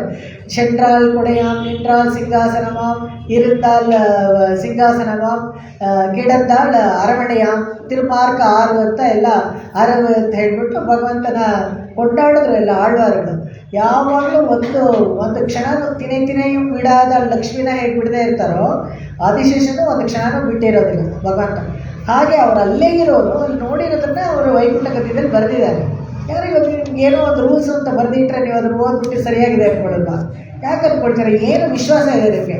ಯಾವುದೋ ಒಂದು ಊಬರಲ್ಲಿ ಬುಕ್ ಮಾಡ್ತೀರಾ, ಅವ್ನು ಡ್ರೈವರ್, ಅವ್ನಿಗೆ ಲೈಸೆನ್ಸ್ ಇದೆಯಾ, ಅವನು ಡ್ರೈವರ್ ಓಡಿಸಿದಾನ, ಚೆನ್ನಾಗಿ ಓಡಿಸ್ತಾನ, ಏನೂ ಗೊತ್ತಿಲ್ಲ. ಧೈರ್ಯವಾಗಿ ಕೂತ್ಕೊಂಡು ಅವ್ನು ಬರ್ತೀರೋ ಅಲ್ವೋ? ಪೈಲಟ್ಟು ಅವ್ರಿಗೆ ನಮಗೇನು ಗೊತ್ತಿಲ್ಲ. ಅಯ್ಯೋ ಫ್ಲೈಟಲ್ಲಿ ಹೋಗೋಕ್ಕಾಯ್ತಲ್ಲ ಅಂತ ಧಾರಾಳವಾಗಿ ಕೂತ್ಕೊಂಡ್ಬಿಡ್ತಾರೆ. ಯಾರ ಮೇಲೆ ನಂಬ್ಕೊಂಡು ಕೂತ್ಕೊಳ್ತೀರಾ? ಅದೇ ನಮ್ಮ ಅವರೆಲ್ಲ ಪೂರ್ವಾಚಾರ್ಯರು ಬರೆದಿಟ್ಟರೆ ನಂಬೋಕ್ಕೆ ನಮಗೆ ಇಷ್ಟ ಇಲ್ಲ. ಏನು ಮಾಡ್ತೀರಾ? ಇದಕ್ಕೆ ಏನು ನಾವು ಮೊಂಕಾಗ್ಬಿಟ್ಟಿದ್ದೀವಿ. ನಮ್ಮ ಜೀವಾತ್ಮಗಳೆಲ್ಲ ಈ ಪ್ರಕೃತಿ ಮಂಡಲದಲ್ಲಿ ಬಂದು ಆ ಥರ ಒಂದು ನಮಗೆ ಮೊಂಕು ಬಂದುಬಿಟ್ಟಿದೆ. ನಮಗೆ ಇದೆಲ್ಲ ಬೇಡ, ರುಚಿಸಲ್ಲ. ಯಾಕಂದರೆ ನಮಗೆ ಯಾವಾಗ ಇದೆಲ್ಲ ರುಚಿಸುತ್ತೆ ಅಂತ ಹೇಳಿದ್ರೆ ನಮಗೆ ಎಲಿಜಿಬಿಲಿಟಿ ಇರಬೇಕು ಮೋಕ್ಷಕ್ಕೆ ಹೋಗೋಕ್ಕೆ. ಆವಾಗಲೇ ಈ ಸಂಗತಿನಲ್ಲಿ ನಮಗೆ ರುಚಿ ಉಂಟಾಗುತ್ತೆ. ಕೇಳ್ತಾನೆ ಇರಬೇಕು ಪದೇ ಯಾರಾದರೂ 4 ಜನ ಇದನ್ನೇ ರಿಪೀಟೆಡಾಗಿ ಹೇಳ್ತಾ ಇರೋ ಕಡೆ ಹೋಗಿ ಕೇಳ್ತಾ ಇರಬೇಕು. ಅವಾಗ ನಮ್ಗೆ ವಿಶ್ವಾಸ ಬರುತ್ತೆ. ಮಹಾವಿಶ್ವಾಸ ಇಲ್ಲದೆ ಹೋದರೆ ಇದು ಯಾವುದೂ ವರ್ಕ್ ಆಗೋದಿಲ್ಲ. ಆ ಥರ ಹೇಳಿ ಕೊನೆಯಲ್ಲಿ ಅಂತ್ಯೇಷ್ಟಿಗೆ ಯಾಕೆ ಅಲಂಕಾರ ಮಾಡ್ತಾರೆ ಅಂದರೆ, ಅಗ್ನಿಗೆ ಏನು ಸಮರ್ಪಣೆ ಮಾಡಿದ್ರೆ ಕೂಡ ಅದಕ್ಕೊಂದು ಪರಿಷ್ಕಾರ ಆಗಲೇಬೇಕು. ದಿನನಿತ್ಯ ಉಪವಾಸ ಮಾಡಬೇಕಾದ್ರೂ ಕೂಡ ಅಷ್ಟೇ, ಒಂದು ಡ್ರಾಪ್ ಆದರೂ ಅದಕ್ಕೆ ತುಪ್ಪ ಹಾಕ್ಬಿಟ್ಟು ನಾವು ಇದು ಮಾಡೋದು, ಒಂದು ಉದ್ರಣಿನ ಹಾಕಿ ಅಂತಿರ್ತಾರಲ್ಲ ಆ ಥರ ಮಾಡಬೇಕು. ಅದಕ್ಕೋಸ್ಕರನೇ ಇದು ಪಾರ್ಥಿವ ಶರೀರನ ಹಾಕಬೇಕಾದ್ರೆ ಅಲಂಕಾರ ಮಾಡಿ ತೊಗೊಂಡೋಗೋದು, ಬ್ರಹ್ಮಾಲಂಕಾರ ಅಂತ ಹೇಳ್ತಾರೆ. ಇವಾಗ ಇವತ್ತಿನ ಪಾಠಕ್ಕೆ ಬರೋಣ. ಇವತ್ತಿನ ಪಾಠ ಅಂತೂ ಹೇಗೆ ಅಂದರೆ ತುಂಬ ಚೆನ್ನಾಗಿದೆ. ನೈಚಾನುಸಂಧಾನ. ನಮಗೆಲ್ಲ ಏನೂ ಗೊತ್ತಿಲ್ಲ, ಏನೋ ವ್ರತ ಅಂತ ಎಲ್ಲ ಮಾಡಿಬಿಟ್ವಿ, ಆದರೆ ಏನು ಕೇಳಬೇಕು ಅಂತಲೂ ಗೊತ್ತಿಲ್ಲ. ನೀನೇ ನಮ್ಮನ್ನು ಕಾಪಾಡಬೇಕು. ಅವತ್ತಿಂದ ಅದೇನೇ ಮೊದಲನೇ ಪದ್ಯದಿಂದ ನಾನು ಅದೇ ಹೇಳ್ತಾಳೆ, ಆಕಿಂಚನ್ಯ ಅನನ್ಯಗತಿತ್ವ ಅದನ್ನೆರಡೂ ತೋರಿಸೋಂಥದ್ದೇ ಇದು ಈ ಪದ್ಯ. ಇದು ನೋಡೋಣ. ಕರೆವೆಹಳ್ ಪಿಂಚೆಂಡ್ರ ಕಾನಂಶೇ ಎಂದುಂಬೋ ಹೇಳ್ತಾಳೆ. ಏನಂದರೆ ಕರವೆಹಳ್ ಅಂತ ಹೇಳಿದ್ರೆ ಹಾಲು ಕರೆಯೋದು, ಹಸು ಕರುಗಳಿದೆಯಲ್ಲ ಅದರ ಹಿಂದೆ ಹೋದ್ವಿ ಅಂತ. ಅದರ ಹಿಂದೆ ಭಗವಂತ ಇವಾಗ ಕೂತ್ಬಿಟ್ಟಿದ್ದಾನೆ. ಇವ್ರ ಮಾತನ್ನೆಲ್ಲ ಕೇಳ್ತಾ ಇದ್ದಾನೆ. ಅವರು ಏನು ಬೇಕು ಅಂತ ಕೇಳ್ತಾ ಮಾತಾಡ್ತಾ ಇದ್ದಾನೆ. ಟ್ರಾನ್ಸಾಕ್ಷನ್ ನಡೀತಾ ಇದೆ. ಅವಾಗ ಏನು ಬೇಕು ಹೇಳಿ ಅಂತ ಹೇಳ್ತಾರೆ. ಈ ಶೂಡಹಮೆ ತೊಳ್ವಳೆ ಇರಬೇಕಂತ. ಆಮೇಲೆ ಇನ್ನೇನು ಅದೆಲ್ಲ ಕೊಡ್ತೀನಿ, ಆಯಿತು. ಇಷ್ಟು ಜನಕ್ಕೂ ಕೊಡೋದ್ರೆ ಬಾಲಣ್ಣವಣ್ಣತ್ತು ಪಾಂಚಜನ್ಯ ಕೇಳಿದ್ರು, ಆಯಿತು ಕೊಡ್ತೀನಿ, ಎಲ್ಲ ಒಪ್ಕೊಂಡಲ್ಲ. ಆಮೇಲೆ ಇನ್ನೇನು ಬೇಕು ಅಂತ ಹೇಳಿದ್ರೆ ಏನೂ ಗೊತ್ತಿಲ್ಲ ನಮಗೆ, ಕೇಳೋಕ್ಕೂ ಗೊತ್ತಿಲ್ಲ ಅಂತ ಹೇಳ್ತಾನೆ. ಎಷ್ಟು ಚೆನ್ನಾಗಿ. ಅದಕ್ಕೆ ಯಾಕೆ ಕೇಳೋಕ್ಕೂ ಗೊತ್ತಿಲ್ಲ ಅಂದರೆ, ನಮ್ಮದೇನು ಕುಲ, ನಾವು ಈ ಗೊಲ್ಲರ ಕುಲ, ಓದಿಲ್ಲ ಏನಿಲ್ಲ, 4 ಅಕ್ಷರ ಕಲ್ತಿಲ್ಲ ಅಂತಿರಲ್ಲ, ಆ ಥರ ಕುಲ ನಮಗೇನು ನಮಗೊಳ್ಳೇದು ಏನು ಅಂತ ಗೊತ್ತಿಲ್ಲ. ಅದನ್ನೆಲ್ಲಿ ಹೇಳ್ತಾರೆ. ಕರವೆಹಳ್ ಪಿಂಚೆಂಡ್ರ ಕಾನಂಶೇ ತೊಡ್ಬೋ. ಕಾನಂ ಅಂದರೆ ಕಾಡು. ಇಲ್ಲಿ ತಮಿಳು ಪುಸ್ತಕದಲ್ಲಿ ಓದೋರೆಲ್ಲ ಗಾನಂ ಅಂತ ತಪ್ಪಾಗಿ ಹೇಳ್ತಾರೆ. ದಯವಿಟ್ಟು ಆ ಥರ ಹೇಳ್ತಾ ಇದ್ದರೆ ಕರೆಕ್ಷನ್ ಮಾಡ್ಕೊಳ್ಳಿ. ಯಾಕಂದರೆ ಗ ಎರಡು ಒಂದೇ ಇರೋದ್ರಿಂದ ಗಾನಂಶೇ ತೊಡ್ಬೋ ಅಂತ ಹೇಳ್ತಾರೆ. ಗಾನಮಲ್ಲ, ಕಾನಂ. ಕಾಂತಾರ, ಕಾಡು. ಸಂಸಾರ ಅನ್ನೋದೇ ಒಂದು ಕಾಡು, ಅದು ಕಾಡದು. ಕಾನಂಶೇ ದುಡ್ಬೋ, ಕಾಡಲ್ಲಿ ಹೋಗಿ ತಿಂದ್ವಿ ಅಂತ. ಇದು ಎಲ್ಲ ಯಾಕೆ ಇದನ್ನು ಹೇಳ್ತಾ ಇದ್ದಾಳೆ ಅಂದರೆ ಅಶಾಸ್ತ್ರೀಯವಾದದ್ದನ್ನೇ ಮಾಡ್ತಾ ಇದ್ದೀವಿ. ಈ ವನಭೋಜನ, ಆಮೇಲೆ ಬೆಳದಿಂಗಳ ಊಟ ಇದೆಲ್ಲ ಮಾಡ್ತಾರಲ್ಲ, ಇದೆಲ್ಲ ಯಾವುದು ಶಾಸ್ತ್ರೀಯ ಅಲ್ಲ. ಅಲ್ಲೆಲ್ಲ ಹೋಗಿ ನಾವು ಅದೆಲ್ಲ ಮಾಡ್ಬಾರ್ದು. ಪಿಕ್ನಿಕಲ್ಲಿ ಹೋಗಿ ರಿಸಾರ್ಟಲ್ಲಿ ಒಂದು ಕ್ಯಾಂಪ್ ಹಾಕೊಂಡ್ಬಿಟ್ಟು ಅಲ್ಲಿ ಹೋಗಿ ಅಲ್ಲೇ ಅಡುಗೆ ಮಾಡಿ ತಿಂತೀವಲ್ಲ, ಇದೆಲ್ಲ ಅಶಾಸ್ತ್ರೀಯ ಹೇಳ್ತಾರೆ. ಯಾರು ಹೋಗಬೇಕು? ಕ್ಷತ್ರಿಯರು ಮಾತ್ರ ಹಂಟಿಗೆ ಹೋಗ್ಬೇಕಷ್ಟೇ, ನಾವೆಲ್ಲ ಹೋಗ್ಬಾರ್ದು ಅಂತ ಹೇಳ್ತಾರೆ. ಕಾರ್ಯ ಮಾಡಬಾರದನ್ನೇ ಮಾಡಿದ್ವಿ. ಯಾಕಂದರೆ ಆನುಕೂಲ್ಯ ಸಂಕಲ್ಪ, ಪ್ರಾತಿಕೂಲ್ಯ ವರ್ಜನ, ಪ್ರತಿಕೂಲವಾಗಿರೋದಕ್ಕೆ ನಾವೆಲ್ಲ ಮಾಡ್ತಾ ಇದ್ದೀವಿ. ಏನು ಮಾಡಬೇಕು ಅಂತಲೂ ಸರಿಯಾಗಿ ಗೊತ್ತಿಲ್ಲ. ಅದನ್ನು ಇಲ್ಲಿ ಹೇಳ್ತಾಳೆ, ಕರವೇ ಹೇಳಿ ಈ ಹಸು ಹಿಂದೆ ಹೋದ್ವಿ. ಯಾರನ್ನು ಫಾಲೋ ಮಾಡಬೇಕು? ನಮ್ಮ ಲೀಡರ್ ಚೆನ್ನಾಗಿ ಗೊತ್ತಿರಬೇಕು, ಅವ್ರ ವಿಷಯ ಗೊತ್ತಿರಬೇಕು. ಅವ್ರ ಹಿಂದೆ ಹೋದ್ರಾದ್ರೂ ಪರವಾಗಿಲ್ಲ. ನಾನು ಯಾವಾಗಲೂ ಹೇಳ್ತಾ ಇರ್ತೀನಲ್ಲ, ಸಗಣಿಯವ್ರ ಜೊತೆಗೆ ಗುದ್ದಾಟ ಮಾಡಬೇಡಿ, ಆಲಿಂಗನ ಮಾಡ್ಕೋಬೇಡಿ. ಅದ್ರ ಬದಲು ಈ ಸುಗಂಧದ ಅವ್ರ ಜೊತೆ ಗುದ್ದಾಟ ಮಾಡಿದ್ರೆ ಮೈಗೆ ಒಳ್ಳೆ ವಾಸನೆ ಬರುತ್ತೆ. ವಿಷಯ ತಿಳಿದಿರೋರ ಜೊತೆ ಅವ್ರ ಹಿಂದೆ ಹೋದರೆ ಒಂದು 4 ಒಳ್ಳೆ ವಿಷಯ ನಮ್ಮ ಕಿವಿಗಾದ್ರೂ ಬೀಳುತ್ತೆ. ಯಾವಾಗಲೂ ಕೆಟ್ಟ ಮಾತೇ ಹೇಳ್ತಾ ಇರೋರು ಅವ್ರ ಹತ್ರನೇ ಹೋಗ್ತಾ ಇದ್ರೆ ನೋಡ್ತಾ ಇದೇ ಚೆನ್ನಾಗಿದೆ ಅಂತ ಇದನ್ನೇ ಒಂದು 4 ಲಕ್ಷ ಕಲ್ತ್ಕೊಂಡ್ಬಿಡೋಣ, ಏನೂ ಕಲ್ತ್ಕೊಳ್ದೇ ಇರೋ ಬದಲು ಅಂತ ಅದನ್ನೇ ಕಲ್ತ್ಕೊಂಡ್ಬಿಡೋದು. ಅದಕ್ಕೆ ಯಾಕೆ ಸತ್ಸಂಗ ಅಂತ ಯಾಕೆ ಹೇಳ್ತಾರೆ? ಒಳ್ಳೆ ವಿಷಯ ಕಿವಿಗೆ ಬೀಳ್ತಾ ಇರುತ್ತೆ ಅವಾಗ. ಭಗವದ್ರಾಮಾನಂದರು ಕೊನೆಯಲ್ಲಿ ಅದನ್ನೇ ಬರೋದು. ವಯಸ್ಸಾದ ಕಾಲದಲ್ಲಿ ಏನು ಮಾಡಬೇಕು ಅಂದರೆ, ಒಳ್ಳೆ 4 ಭಾಗವತರ ಜೊತೆಗೆ ಇದ್ಬಿಡಿ. ಏನು ಮಾಡೋಕ್ಕೆ ಗೊತ್ತಿಲ್ವಾ? ಯಾರೋ ಒಳ್ಳೆಯವರು ಇರ್ತಾರಲ್ಲ, ಸಾತ್ವಿಕರ ಜೊತೆಗೆ ಇದ್ಬಿಡಿ, ಅಷ್ಟೇ ಸಾಕು. ಯಾವಾಗಲೂ ಅವಾಗಲೂ ಒಂದು ಒಳ್ಳೆಯ ವಿಷಯ ಕಿವಿಗೆ ಬೀಳ್ತಾ ಇರುತ್ತೆ. ಕರೆವ ಹೇಳ್ಬಿಟ್ರೆ ಕಾನಂಶೆ ದೊಡ್ಡ ಒಳ್ಳೆ ವಿಷಯ ಅಲ್ವಾ? ಕಾಣಂ ಅಂದರೆ ಇರುತ್ತೆ. ನಾವು ಸುಮ್ಮನೆ ಯಾವುದೋ ಕಾಡು ಹಿಂದೆ ಹೋದ್ವಿ, ನಾವೇನು ನೈಮಿಷಾರಣ್ಯಕ್ಕೆ ಹೋದ್ವಿ, ಇವ್ರು ಹೇಳ್ತಾರೆ ಪರವಾಗಿಲ್ಲ ಕಾಡು ಬಂದರೆ ಒಳ್ಳೆಯದೇ ಅಲ್ವಾ, ಅಥವಾ ನೀವು ಹಸು ಮೇಯಿಸ್ತಾ ಇದ್ರೆ ಒಳ್ಳೆಯದೇ ಅಲ್ವಾ ಅಂತ ಹೇಳ್ತಾರೆ. ಹಸು ಬಾಲ್ದಲ್ಲಿ ಲಕ್ಷ್ಮಿ ಇದ್ದಾಳೆ, ಅದ್ರ ಹಿಂದೆ ತಾನೇ ಹೋಗಿ ಎಷ್ಟು ಚೆನ್ನಾಗಿ ಹೇಳ್ತಾರೆ ನೋಡಿ. ಇದರಲ್ಲಿ ಸ್ವಾಪದೇಶ ಅರ್ಥದಲ್ಲಿ ಲಕ್ಷ್ಮೀನ, ವೃಷಕಾರ್ಯದ ಲಕ್ಷ್ಮೀನ ಹಿಂದಿಟ್ಕೊಂಡು ಅವ್ರು ಮುಂದೆ ಹೋಗ್ತಾ ಇದ್ದಾರೆ. ಎಲ್ಲ ಲಕ್ಷ್ಮೀನ ಮಧ್ಯದಲ್ಲಿ ಇಟ್ಕೊಂಡು ಹೋಗ್ತಾ ಇದ್ದೀವಿ ಅಂತ ಹೇಳಕ್ಕೆ.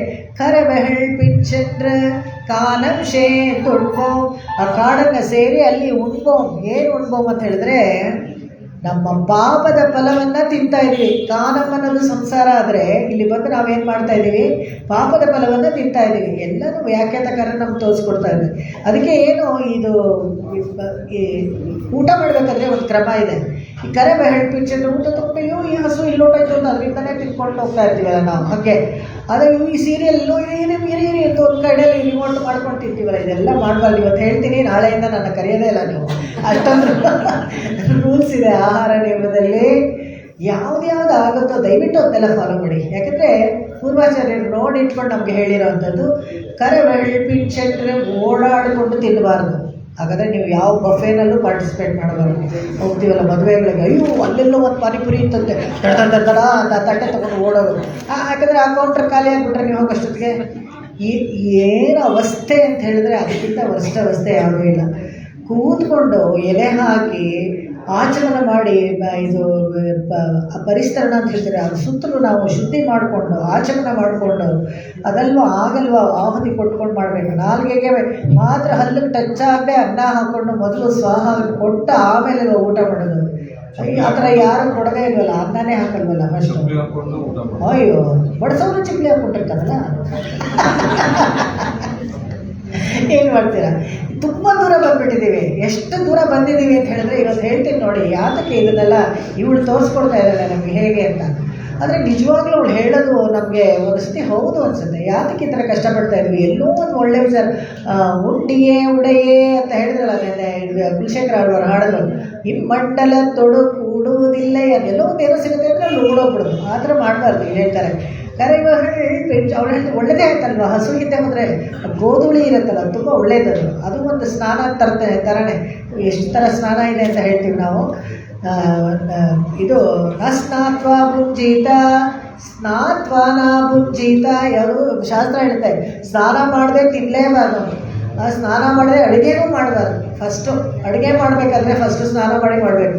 ಯಾಕೆಂದರೆ ಅಡುಗೆ ಎಲ್ಲ ಮಾಡಿಬಿಟ್ಟು ಆಮೇಲೆ ಬೆವರೆಲ್ಲ ಇರುತ್ತಲ್ಲ, ಅದಕ್ಕೆ ನಾವು ಆಮೇಲೆ ಸ್ನಾನ ಮಾಡ್ತೀವಿ ಅಂತಾರಲ್ಲ, ಅದನ್ನು ಮಾಡಬಾರ್ದು. ಮೊದಲು ನೀವು ನೆನ್ನೆ ಎಲ್ಲ ಮಲ್ಕೊಂಡಿರ್ತಿರಲಿಲ್ಲ, ನೀವು ಎದ್ದ ಮೇಲೆ ನಮ್ಮ ಶರೀರಕ್ಕೆ ಒಂದು ಔರ ಇರುತ್ತೆ. ಆ ಔರನ ಕ್ಲೆನ್ಸ್ ಮಾಡ್ಕೋಬೇಕು ನಾವು. ಕ್ಲೀನ್ ಮಾಡ್ಕೊಂಡು ಆಮೇಲೆ ಅಡುಗೆ ಮಾಡಬೇಕು. ಇಲ್ಲಂದರೆ ನೀವು ಅಡುಗೆ ಮಾಡೋ ಇದರಲ್ಲಿ ಅದೆಲ್ಲ ಹೋಗುತ್ತೆ. ಎಲ್ಲ ನೆಗೆಟಿವ್ ಇದೆಲ್ಲ ಎನರ್ಜಿ ಎಲ್ಲ ನಿಮ್ಮ ಅಡುಗೆಗೆ ಹೋಗುತ್ತೆ. ಯಾರನ್ನೋ ಬೈಕೊಂಡೋ, ಯಾರೋ ಮನಸ್ಸಲ್ಲಿ ಕೋಪಿಸ್ಕೊಂಡೋ ಏನು ಅಡುಗೆ ಮಾಡಿರ್ತೀರೋ, ನಾವು ಮಾಡೋ ಅಡುಗೆನಲ್ಲಿ ಆ ಗುಣ ಬಂದುಬಿಡುತ್ತೆ. ಆ ಗುಣ ಬರುತ್ತೆ, ಅದು ತಿಂದವ್ರಿಗೂ ಆ ಗುಣ ಬರುತ್ತೆ. ಯಾವಾಗಲೂ ಹೇಳ್ತೀನಿ ಈ ಕಥೆನ. ನಾವು ಒಂದ್ಸತಿ ಒಬ್ಬರು ತದಿಯಾರಾಧನೆ ಮಾಡಿದ್ರಂತೆ. ತುಂಬ ಪ್ರತಿ ವರ್ಷ ಎಲ್ಲರನ್ನೂ ಕರೆದು ತುಂಬ ಗ್ರ್ಯಾಂಡಾಗಿ ತದಿಯಾರಾಧನೆ ಮಾಡ್ತಾರೆ. ಎಲ್ಲರಿಗೂ ಬೆಳ್ಳಿ ಲೋಟ ಬೆಳ್ಳಿ ಚೊಂಬು ಇಟ್ಟು ಅವ್ರ ಮನೇಲಿ ಕೊಡೋದು. ಎಲ್ಲ ಚೆನ್ನಾಗಿ ಊಟ ಎಲ್ಲ ಮಾಡಿದ್ರು. ಪಕ್ಕದ ಮನೆಯವರು ಬ್ರಾಹ್ಮಣ ಹೋಗಿದ್ರು. ಹೋಗ್ಬಿಟ್ಟು ಊಟ ಎಲ್ಲ ಮಾಡಿ ಆಚಮನ ಮಾಡಿ ಏನು ಮಾಡಿದ್ರು, ಇವು ಎಷ್ಟು ಚೆನ್ನಾಗಿದೆ ಈ ಚೊಂಬು ಅಂತ ಮೆತ್ತಗೆ ಹಾಗೆ ಗಂಟ್ಲಲ್ಲಿ ಬಚ್ಚಿಟ್ಕೊಂಡು ಮನೆಗೆ ತೊಗೊಂಡು ಬಂದುಬಿಡ್ತಾರಂತೆ. ಮನೆಗೆ ತೊಗೊಂಡು ಬಂದರೆ ಒಂಥರ ಆಶ್ಚರ್ಯ ಆಗುತ್ತಂತೆ. ಇವು ಯಾತಕ್ಕೆ ನಾನು ಯಾವತ್ತೂ ನನಗೆ ಈ ಕಳ್ಳ ಬುದ್ಧಿನೇ ಇಲ್ವಲ್ಲ, ಇದನ್ನು ಹೀಗೆಲ್ಲ ಕದ್ದುಬಿಟ್ನಲ್ಲ ನಾನು ಅಂತ ವಾಪಸ್ ಬರ್ತಾರಂತೆ. ಚೊಂಬು ತೊಗೊಂಡು ಯಜಮಾನನ ಕೇಳಿಬಿಡೋಣ, ಸ್ವಾಮಿ ನೀವು ಏನು ಹೇಗೆ ಇಷ್ಟೆಲ್ಲ ನೀವು ತದಿಯಾರಾಧನೆ ಇಷ್ಟು ಭರ್ಜರಿಯಾಗೆಲ್ಲ ಮಾಡ್ತೀರಾ, ನೋಡಿ ನಾನು ತಪ್ಪಾಗಿ ಒಂದು ನಿಮ್ಮ ಚೊಂಬು ನಾನು ಕದ್ದುಬಿಟ್ಟೆ ಅಂತ. ಅಯ್ಯೋ ಹೇಗೆ ಸಂಪಾದಿಸಿದ್ರಿ ನೀವು ಈ ದ್ರವ್ಯಗಳನ್ನೆಲ್ಲ ಅಂತ. ನಾನೇ ಸಂಪಾದಿಸಿದೆ, ನಮ್ಮ ತಾತ ಎಲ್ಲರೂ ತಲೆ ಹೊಡೆದು ಸಂಪಾದಿಸಿದ್ದು. ಅವ್ರು ಸಂಪಾದಿಸಿದ್ದು ತಲೆ ಡಕಾಯಿಟಿ ಮಾಡಿ ಅದೇ ಬುದ್ಧಿ ಅವ್ರು ಆ ದ್ರವ್ಯಗಳಿಗೂ ಬರುತ್ತೆ ನೋಡಿ. ಅದಕ್ಕೆ ಅವ್ರು ಮಾಡಿರೋದ್ರೆಲ್ಲ ದಾನ ಕೊಟ್ಟರೆ ಅದು ತಿಂದರೆ ನಮಗೆ ಅದೇ ಬುದ್ಧಿ ಬರುತ್ತೆ ಅಂತ. ಇದಕ್ಕಾಗಿಯೇ ಕೃಷ್ಣ ಹಸ್ತಿನಾವತಿಗೆ ಬಂದಾಗ ದುರ್ಯೋಧನನ ಮನೆಗೆ ಹೋಗಿ ತಿನ್ನಲಿಲ್ಲ. ಯಾಕೆ ಅಂತ ಹೇಳಿದ್ರೆ ಶಾಸ್ತ್ರೀಯ. ಯಾಕಂದರೆ ದ್ವೇಷಗಳ ಮನೆಯಲ್ಲಿ ಊಟನೂ ಮಾಡಬಾರ್ದು, ದ್ವೇಷಗಳಿಗೆ ನಾವು ಶತ್ರುಗಳ ಮನೆಯಲ್ಲಿ ಅವ್ರ ಊಟನೂ ನಾವು ಬಡಿಸಬಾರ್ದು. ಇದೆರಡೇ ಕಾರಣಕ್ಕೆ ಅವನು ವಿದುರನ ಮನೆಗೆ ಹೋಗಿ ಅಲ್ಲೇ ಆತಿಥ್ಯ ಸ್ವೀಕಾರ ಮಾಡ್ತಾನೆ. ಪಿಂಚಂದ್ರ ಓಡಾಡಿಕೊಂಡು ತಿನ್ನಬಾರ್ದು, ಕೂತ್ಕೊಂಡು ಒಂದು ಜಾಗದಲ್ಲಿ ತಿನ್ನಬೇಕು. ಎಷ್ಟು ಸೈಂಟಿಫಿಕ್ ನೋಡಿ, ಹೇಗೆ ಶಾಸ್ತ್ರೀಯವಾಗಿ ತಿನ್ನಬೇಕು ಅಂತಂದರೆ ಕುಕ್ಕುಟಾಸನದಲ್ಲಿ ತಿನ್ನಬೇಕು. ಕುಕ್ಕುಟಾಸನ ಅಂದರೆ ಅಯ್ಯಪ್ಪ ಸ್ವಾಮಿ ಕೂತ್ಕೋತಾರಲ್ಲ ಯೋಗ, ಆ ಥರ ಕೂತ್ಕೋಬೇಕು. ಅಚ್ಚುಕಟ್ಟಾಗಿ ನಿಮ್ಮ ಹೊಟ್ಟೆ ಎಲ್ಲ ಅಮಿಗಿರುತ್ತೆ, ಎಷ್ಟು ಬೇಕೋ ಅಷ್ಟು ಮಾತ್ರನೇ ತಿನ್ನೋಕ್ಕಾಗುತ್ತೆ. ನಾವು ಹೇಳಿ ಓಡಾಡ್ಕೊಂಡು ತಿಂದ್ಕೊಂಡ್ರೆ ಹಾಗೆ ಕುಲ್ಕಿ ಎಲ್ಲ ಹಾಕ್ತೀವಲ್ಲ ಆ ಥರ. ಇವ್ರಿಗೇನು ಇಷ್ಟು ದಿವಸ ಸ್ವಲ್ಪ ಚೆನ್ನಾಗಿ ಹೇಳ್ತಾ ಇದ್ರಲ್ಲ, ಇವತ್ತು ಇವ್ರಿಗೇನಾಯಿತು ಅಂತ ಅನ್ಕೋಬೇಡಿ. ಆ ಥರ ಈ ಕರವೇ ಹೇಳಿ ಪಾಶ್ರ ಆ ಥರ ಏನು ಮಾಡೋದು. ಆ ಥರ ಎಷ್ಟು ತಿಂತೀವಿ ಅಂತ ಗೊತ್ತಿಲ್ಲ, ಎಷ್ಟು ಬೇಕು ಅಂತ ಗೊತ್ತಿಲ್ಲ. ನೋಡಿ ಇದನ್ನೆಲ್ಲ ತಿಂತಾ ಇರ್ತೀವಲ್ಲ, ಆರೋಗ್ಯಕ್ಕೆ ಒಳ್ಳೆಯದಲ್ಲ. ಅದಕ್ಕೆ ಇಲ್ಲಿ ಹೇಳ್ತಾರೆ ಕೂತ್ಕೊಂಡು ತಿನ್ನಬೇಕು, ಕೂತ್ಕೊಂಡು ಪೂರ್ವಾಭಿಮುಖವಾಗಿ ತಿನ್ನಬೇಕು. ಐಶಿಕರ ಹತ್ರ, ಪುತ್ತೂರು ಐಶಿಕರ ಹತ್ರ ಒಬ್ಬರು ಬರ್ತಾರಂತೆ. ಬಂದ್ಬಿಟ್ಟು ಏನು ಮಾಡ್ತಾರೆ, ಕ್ಯೂನಲ್ಲಿ ನಿಂತ್ಕೊಂಡು ಎಲ್ಲ ಬ್ರಾಹ್ಮಣರು ಪಾರಾಯಣ ಮಾಡ್ತಾಯಿದ್ರು. ಒಬ್ಬರು ಪಾರಾಯಣಗೆ ಮಾಡಿರಲ್ಲ, ದಕ್ಷಿಣ ಇಸ್ಕೊಂಡ್ಬಿಡ್ತಾರಂತೆ. ಅಲ್ಲಿ ಮಠದಲ್ಲಿದ್ದವರೆಲ್ಲ ನೋಡಿದ್ರಂತೆ, ಒಂದೇ ಹೊಟ್ಟೆ ಕಿಚ್ಚು, ಇದೇ ಥರ ಕೆಲಸ ಅವ್ರಿಗೆ. ಅಡಿಯೇನ ಅವ್ರಿಗೆ ಯಾಕೆ ನೀವು ದಕ್ಷಿಣ ಕೊಟ್ಟರೆ ಕೊಡಬಾರ್ದಾಗಿತ್ತು ಅಂತ. ಏನಾಯಿತು ಅಂದರೆ ಅವ್ನಿಗೆ ಏನೂ ಬರಲಿಲ್ಲ, 4 ಮಂತ್ರನೂ ಹೇಳಿಲ್ಲ, ಅವ್ರು ದಕ್ಷಿಣ ಕೊಟ್ಬಿಟ್ರಿ ಅಂತ. ಅಯ್ಯೋ ಹೋದರೆ ಹೋಗಿ ಬ್ರಾಹ್ಮಣ ಅಂತಂದರೆ ಇವ್ರು ಬಿಡ್ತಾರೇ ಇಲ್ಲ ಅವನ್ನ ಕರೀರಿ ವಾಪಸ್ ಇಸ್ಕೊಳ್ಳಿ ದಕ್ಷಿಣೆ ಅಂತ. ಹಾಗೆಲ್ಲ ಆಗಲ್ಲ ಕಣೋ, ಬ್ರಾಹ್ಮಣ ಹತ್ರ ಹೋಗ್ಲಿ ಬಿಡು. ಇಲ್ಲ ಅವ್ನಿಗೆ ಏನು ಯೋಗ್ಯತೆ ಇದೆ ಅಂತ ಕೊಟ್ಟರೆ ಅಂತ.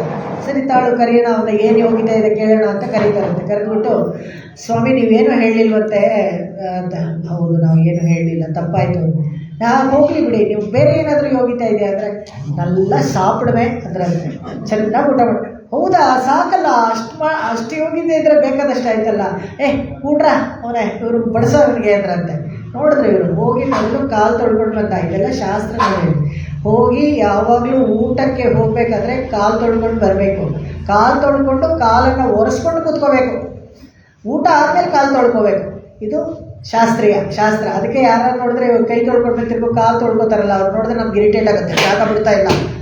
ಕಾಲು ತೊಳ್ಕೊಬೇಕು ಶಾಸ್ತ್ರ, ಯಾಕಂದರೆ ಡೈಜೆಷನ್ ಚೆನ್ನಾಗಾಗುತ್ತೆ ಅದು. ಅವ್ರು ನೋಡಿದ್ರು ಹೋಗಿ ಕಾಲು ತೊಳ್ಕೊಂಬಂದ, ವಸ್ತ್ರದಲ್ಲಿ ಕಾಲು ತೊಳ್ಕೊಂಡು ಒರೆಸಿ ಕ್ಲೀನಾಗಿ ಈಸ್ಟ್ ಫೇಸಿಗೆ ಕೂತ್ಕೊಂಡ. ಎಲ್ಲ ಒಂದೊಂದೇ ಎಲ್ಲ ಬಡಿಸಿದ್ರು. ಕರೆಕ್ಟಾಗಿ ಊಟ ಮಾಡ್ತಾ ಇದ್ದಂತೆ. ಕೊನೆಯಲ್ಲಿ ಉಪ್ಪಿನಕಾಯಿ ಬಡಿಸಿದಾಗ ಈ ಉಗುರಿನಲ್ಲಿ ಕೀಳ್ಬಿಡ್ತಾರಂತೆ.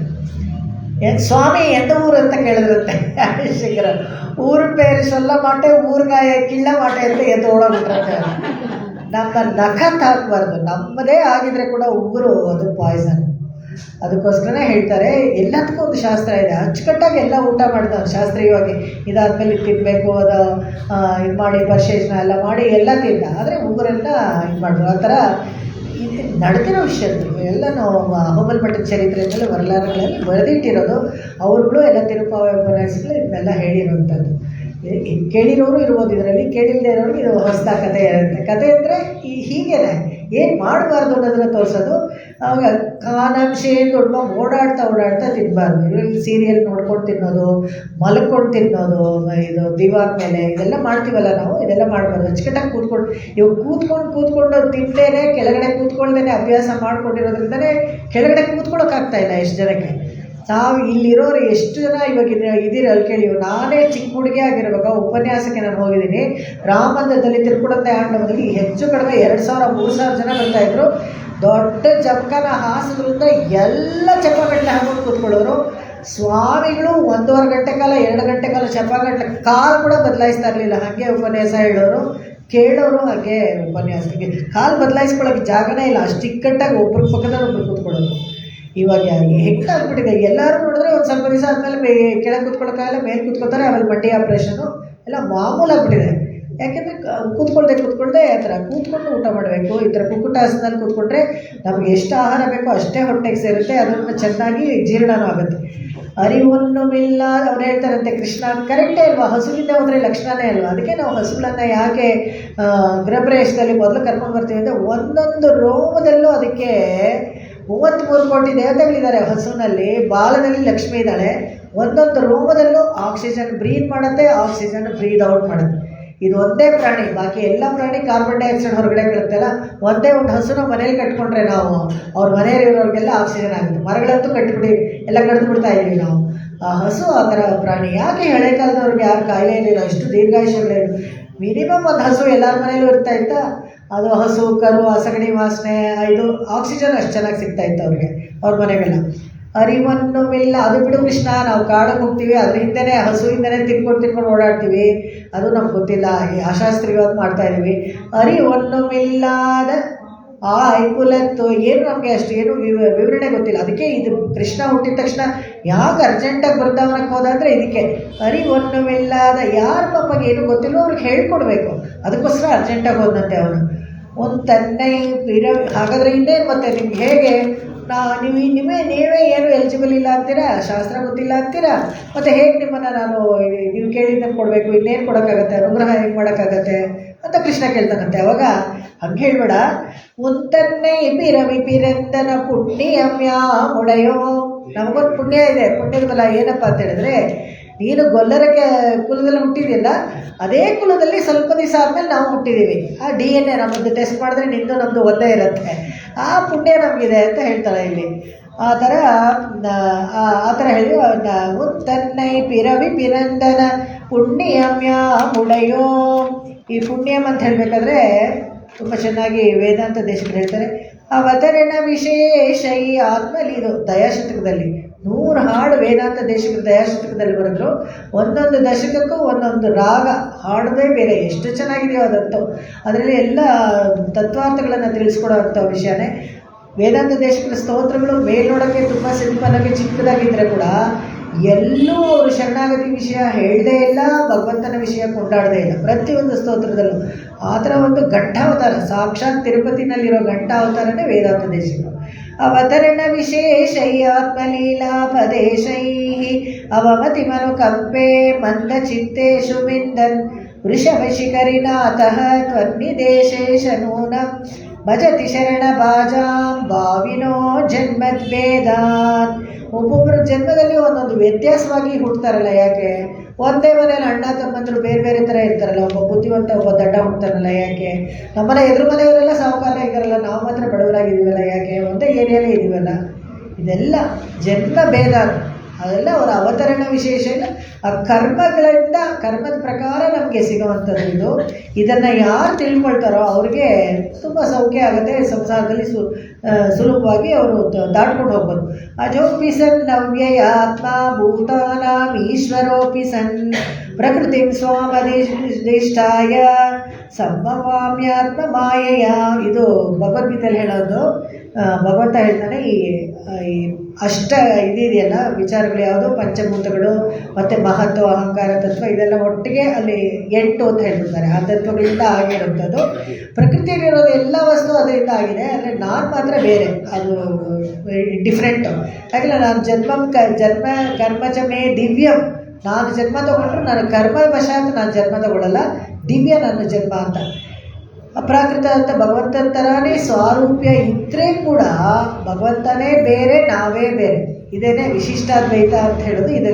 ಅಲ್ಲಿ ಹೋಗಿ ಪದದಲ್ಲಿ ಹೋದರೆ ಕೂಡ ಲೀನವಾಗಿಬಿಡಲ್ಲ, ಭಗವಂತನ ಜೊತೆ ಸೇರ್ಕೊಂಡ್ಬಿಡಲ್ಲ. ಎಲ್ಲ ನಿತ್ಯ ಸೂರ್ಯ ಮುಕ್ತರೆಲ್ಲರೂ ಇರ್ತಾರೆ, ಭಗವಂತ ಬೇರೆಯೇ ಇರ್ತಾನೆ. ಇದರಲ್ಲಿ ಮಾತ್ರ ಲಕ್ಷ್ಮಿ ಮಾತ್ರ ಭಗವಂತನ ಜೊತೆಗೆ ಇರ್ತಾಳೆ, ಅಪ್ರತ್ಯಕ್ಷಿದ್ದ. ಭೂ ಮತ್ತು ನೀಳ ಅವರು ಬೇರೆಯೇ, ಅವ್ರನ್ನೂ ಜೀವಕೋಟಿನಲ್ಲೇ ಸೇರಿಸ್ತಾರೆ. ಆದರೆ ನಮಗೆ ಪುರುಷಕಾರ್ಯ ಆಗಿರೋದ್ರಿಂದ ಅವರು ಭಗವಂತನ ಜೊತೆಗೆ ಇರ್ತಾರೆ. ಇಲ್ಲಿ ಹೇಳಬೇಕಾದ್ರೆ ಇಲ್ಲಿ ಹೇಳ್ತಾರೆ, ಇವಳು ಒಂದು ತನ್ನೋಡುರವೇಲ್ ನಮಕ್ಕೆ ಪುಣ್ಯ ಏನು ಯಾವ ಪುಣ್ಯದಿಂದ ಬಂದ್ವಿ ಅಂತ ಹೇಳಿದ್ರೆ ನಮಗೆ ಗೊತ್ತಿಲ್ಲ. ಯಾವುದೋ ಒಂದು ಪುಣ್ಯ ವಿಶೇಷದಿಂದ ನೀನು ಹುಟ್ಟಿರೋದ್ರಲ್ಲೇ ಹುಟ್ಟಿದೀವಿ ಅಂತ ಕೂರೆ ಇವನು. ಆಮೇಲೆ ನಿನಗೊಂದು ಇನ್ನೊಂದೇನಪ್ಪ ಅಂದರೆ ನಿನ್ನ ಕುಲದಲ್ಲಿ ನಾವು ಹುಟ್ಟಿದ್ವಲ್ಲ, ಸರಿ ಆಯಿತು ಹುಟ್ಟಿದ್ರಿ ಅಂತ ಇಟ್ಕೊಳ್ಳಿ, ಅದರಲ್ಲಿ ಏನು ಇವಾಗ ಅಂದರೆ ಕುರೆ ಮುನ್ನುಮಿಲ್ಲದ ಗೋವಿಂದ ಇವಾಗ ಹೇಳ್ತಾಳೆ, ನಿನಗೆ ಯಾವುದು ನ್ಯೂನತೆ ಇಲ್ಲ, ನಿನಗೆ ಯಾವುದ್ರಲ್ಲೂ ಏನರಲ್ಲೂ ಕಡಿಮೆ ಇಲ್ಲ.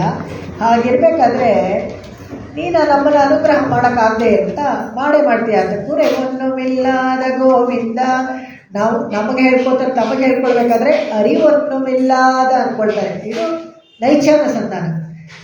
ಬುದ್ಧಿ ಇದ್ದರೆ ಕೂಡ ಇಲ್ಲ ಅಂತ ಹೇಳ್ಕೊಳ್ಳೋದು ಇವಾಗ ದೊಡ್ಡಸ್ಕೆ ತಾನೆ. ಅದು ಆ ಥರ ಹೇಳಬೇಕು ಯಾವಾಗ. ಅಯ್ಯೋ ನಾವೆಲ್ಲ ಸಣ್ಣವರು, ನಮಗೇನು ಗೊತ್ತಿಲ್ಲ ಅನ್ಬೇಕು. ಗೊತ್ತಿದೆ ಅನ್ನೋದ್ರೆ ನನಗೆಲ್ಲ ಗೊತ್ತು ಅಂತೆಲ್ಲ ಹೇಳ್ಕೊಂಡ್ಬಿಡ್ಬಾರ್ದು.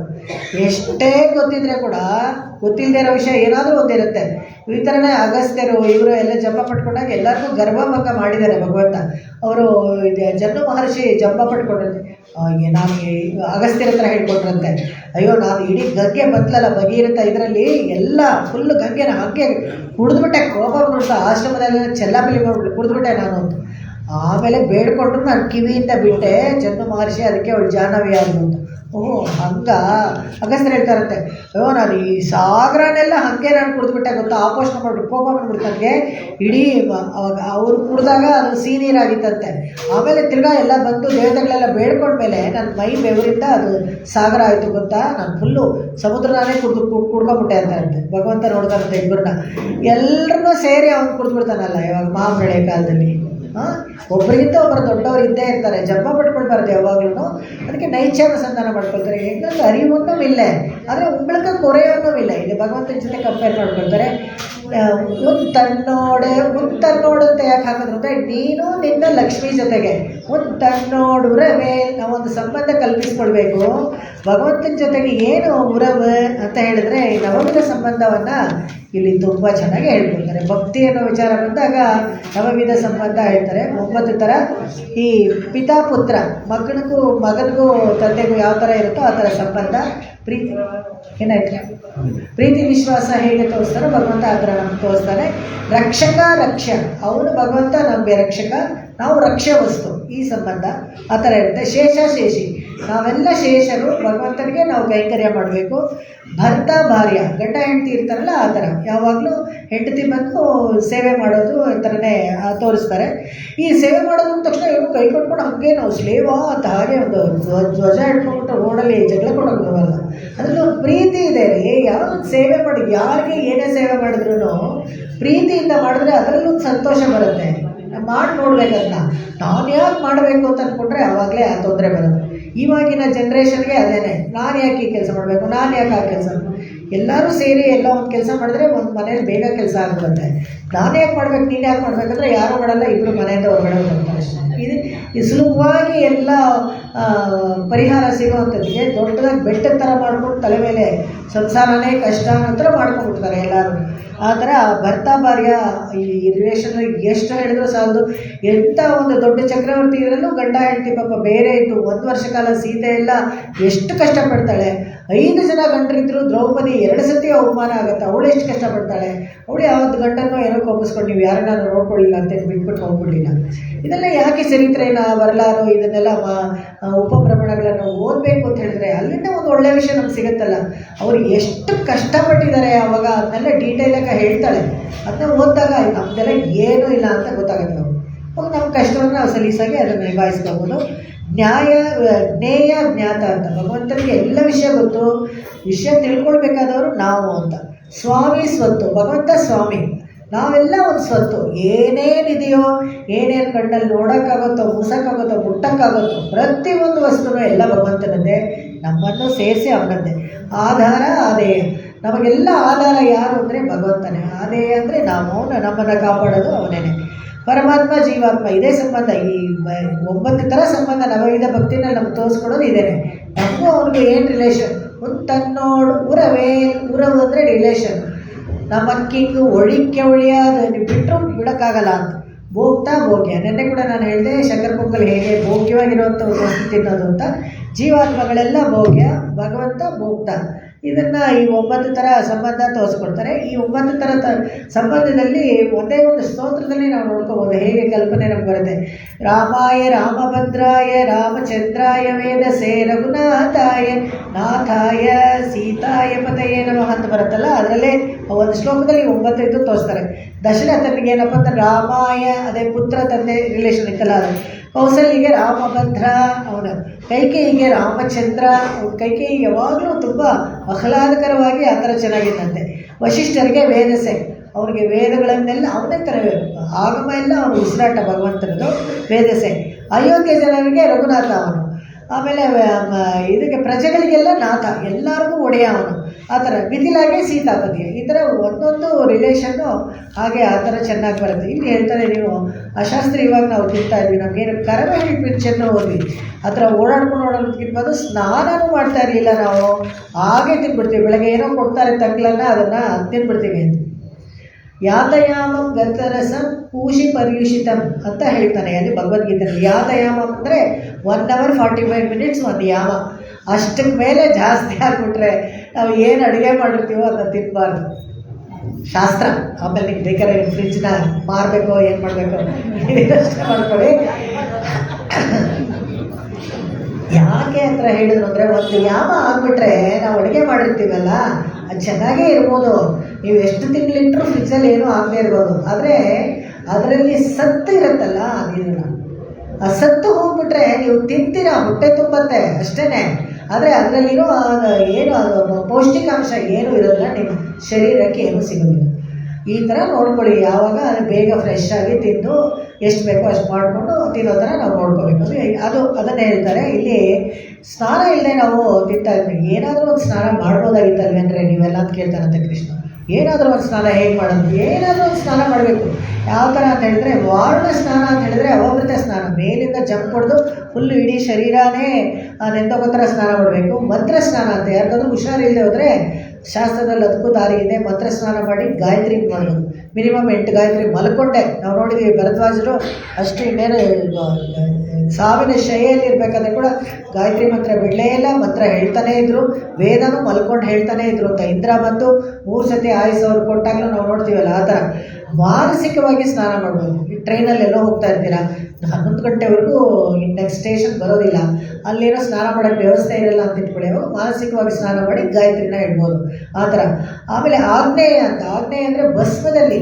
ಅದು ಕೆಲವರೆಲ್ಲ ಪಾಶುಪತಗಳಿರ್ತಾರಲ್ಲ ಅವರೆಲ್ಲ ಭಸ್ಮದಲ್ಲೇ ಸ್ನಾನ ಮಾಡ್ತಾರೆ, ನೀರೇ ಕೊಡ್ಸಲ್ಲ ಮೈಗೆ, ಭಸ್ಮದಲ್ಲೇ ಅವ್ರಿಗೆ ಇದು.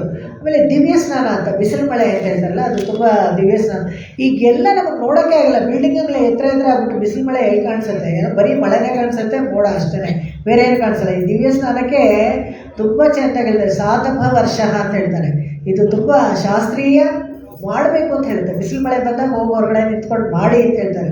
ವೆರಿ ವೆರಿ ಹೆಲ್ದಿ, ಆರೋಗ್ಯಕ್ಕೆ ತುಂಬ ಒಳ್ಳೆಯದು ಅಂತ. ಆಮೇಲೆ ವಾಯುವ್ಯ ಅಂತ, ಅದೇ ಗೋಧೂಳಿನಲ್ಲಿ ಬರ್ತಿರಲ್ಲ ಅದು ವಾಯುವ್ಯ. ತುಂಬ ಗೋವುಗಳೆಲ್ಲ ನಡ್ಕೊಂಡು ಹಾಗೇ ಬರ್ತಾ ಇರ್ತಲ್ಲ, ಆ ಧೂಳು ನಮ್ಮ ಮೇಲೆ ಬಂದರೆ ಅದು ತುಂಬ ಆರೋಗ್ಯಕರ. ಆ ಥರ ಅದಾದರೂ ಸ್ನಾನ ಮಾಡಿದ್ರ ಅಂತ ಕೇಳಿದ್ರೆ ಇವರು ಇಲ್ಲ ಅಂತಾರೆ. ಒಂದು ತನ್ನೋಡು ರವೇಲ್ ನಮಕ್ಕಿಂದ್ರು ಒಳಿಕವಳು ಅರಿಯಾದ ಪಿಳ್ಳೆಗಳು ಮತ್ವಿನಾಲ್, ಅದು ಬೇರೆ ಅಂತ ಹೇಳ್ತಾರೆ. ಆಗಾಮಿ ಪಾಪಕ್ಕೆ ಪ್ರಾಯಶ್ಚಿತ್ತ ಮಾಡ್ಕೊಳ್ಳೋದು ಅಂತ. ನಿನಗೆ ಗೊತ್ತಿಲ್ಲದೆ ನಾವು ಗೋವಿಂದ ಅಂತೆಲ್ಲ ಕರೆದ್ಬಿಟ್ವಿ, ನಿನಗೆ ಇಷ್ಟ ಆಗಲಿಲ್ಲ ಅಂತ ಕಾಣುತ್ತೆ, ನಾವು ನಾರಾಯಣ ಮಧುಸೂದನ ಆ ಥರ ಒಳ್ಳೊಳ್ಳೆ ಹೆಸರು ಕಡಿಬೇಕಾಗಿತ್ತೇನೋ ಗೊತ್ತಿಲ್ಲ. ಹಿಂಗಳ ಮೇಲೆ ಶೀರಿ ಅರುಳಾದ ಕೋಪಿಸ್ಕೊಂಡ್ಬಿಟ್ಟು ನಮ್ಮನ್ನು ಕೃಪೆ ಮಾಡದೆ ಇಟ್ಬಿಡ್ಬೇಡ ನೀನು ಅಂತ ಹೇಳ್ತಾಳೆ. ಈ ನೈವ ಎಂಥ ಒಳ್ಳೆ ಪದ ನೋಡಿ. ಭಗವಂತನ ಡೆಫಿನೇಷನ್ ಏನು, ಇರೈವಾಗೆ ಡೆಫಿನೇಷನ್ ಏನು ಅಂತ ಹೇಳಿದ್ರೆ ಅದನ್ನು ಅವಳು ಹೇಳ್ತಾಳೆ.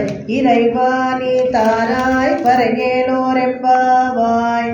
ಯಾರು ಇರೈವ ಅಂತ ಹೇಳಿದ್ರೆ ಅಘಟಿತ ಘಟನಾ ಸಾಮರ್ಥ್ಯವನ್ನು ಮಾಡೋಕ್ಕೆ ಯಾರ ಕೈಲಾಗುತ್ತೋ ಅವರು. ಯಾರು ಭಗವಾನ್ ಅಂತ ಹೇಳಿದ್ರೆ ಜ್ಞಾನ, ಬಲ, ಐಶ್ವರ್ಯ, ವೀರ್ಯ, ಶಕ್ತಿ, ತೇಜಸ್ಸು ಯಾರಿಗೆ ಸಂಪೂರ್ಣವಾಗಿದೆಯೋ, ಯಾರಿಗೆ ಎಷ್ಟು ಬೇಕಾದರೂ ಕೊಡೋಷ್ಟು ಧಾರಾಳವಾಗಿ ಸಂಪೂರ್ಣವಾಗಿದೆಯೋ ಅವನು ಭಗವಂತ ಹಿರೇವ. ಎಲ್ಲರಿಗೂ ಭಗವಾನ್ ಅಂತ ಮುಂದೆ ಹಾಕೊಂಡ್ಬಿಟ್ಟು ದೊಡ್ಡ ಸೋಫಾಲ್ ಕೂತ್ಕೊಂಡು ಅವರೆಲ್ಲ ಅಡ್ವರ್ಟೈಸ್ ಮಾಡ್ತಾರಲ್ಲ. ಆಮೇಲೆ ಅಲ್ಲಿ ಕೆಳಗಡೆ ಒಂದಿದು QR ಕೋಡ್, ಇದು ದುಡ್ಡು ಕೊಡಿ ಅಂತ. ಎಲ್ಲರೂ ಭಗವಾನ್. ಯಾರು ಭಗವಾನ್? ಇದು 6 ಭಾಗಗಳಿದೆಯಾ ಅಂತ ಚೆಕ್ ಮಾಡ್ಕೊಳ್ಳಿ. ಒಬ್ರಿಗೆ ಕೊಟ್ಬಿಟ್ರೆ ಅವ್ರು ಕಡಿಮೆ ಆಗಲ್ವ ಅಂತ ಕೇಳ್ಕೊಳ್ಳಿ. ಯಾರು ಭಗವಾನ್ ಅಂತ ಬೋರ್ಡ್ ಹಾಕ್ಕೊಂಡಿದ್ರೆ ನಂಗೊಂದು 2 ಲಕ್ಷ ಕೊಡಿ ಎನ್ನಿ, ಅವ್ರು ಕೊಟ್ಟರು ಅಂತ ಇಟ್ಕೊಳ್ಳಿ. ಅವ್ರ ಬ್ಯಾಂಕ್ ಬ್ಯಾಲೆನ್ಸ್ ಕಡಿಮೆ ಆಗಬಾರ್ದು.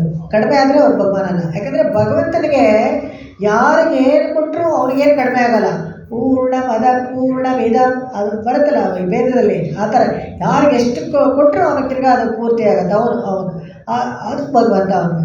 ಮತ್ತು ಅವನು ಏನಪ್ಪ ಅಂದರೆ ನ ಸಮಾಭ್ಯಧಿಕ, ಅವನಿಗೆ ಸಮರೂ ಯಾರೂ ಇಲ್ಲ, ಅವನಿಗೆ ಅಧಿಕರೂ ಯಾರೂ ಇಲ್ಲ ಅಂತ.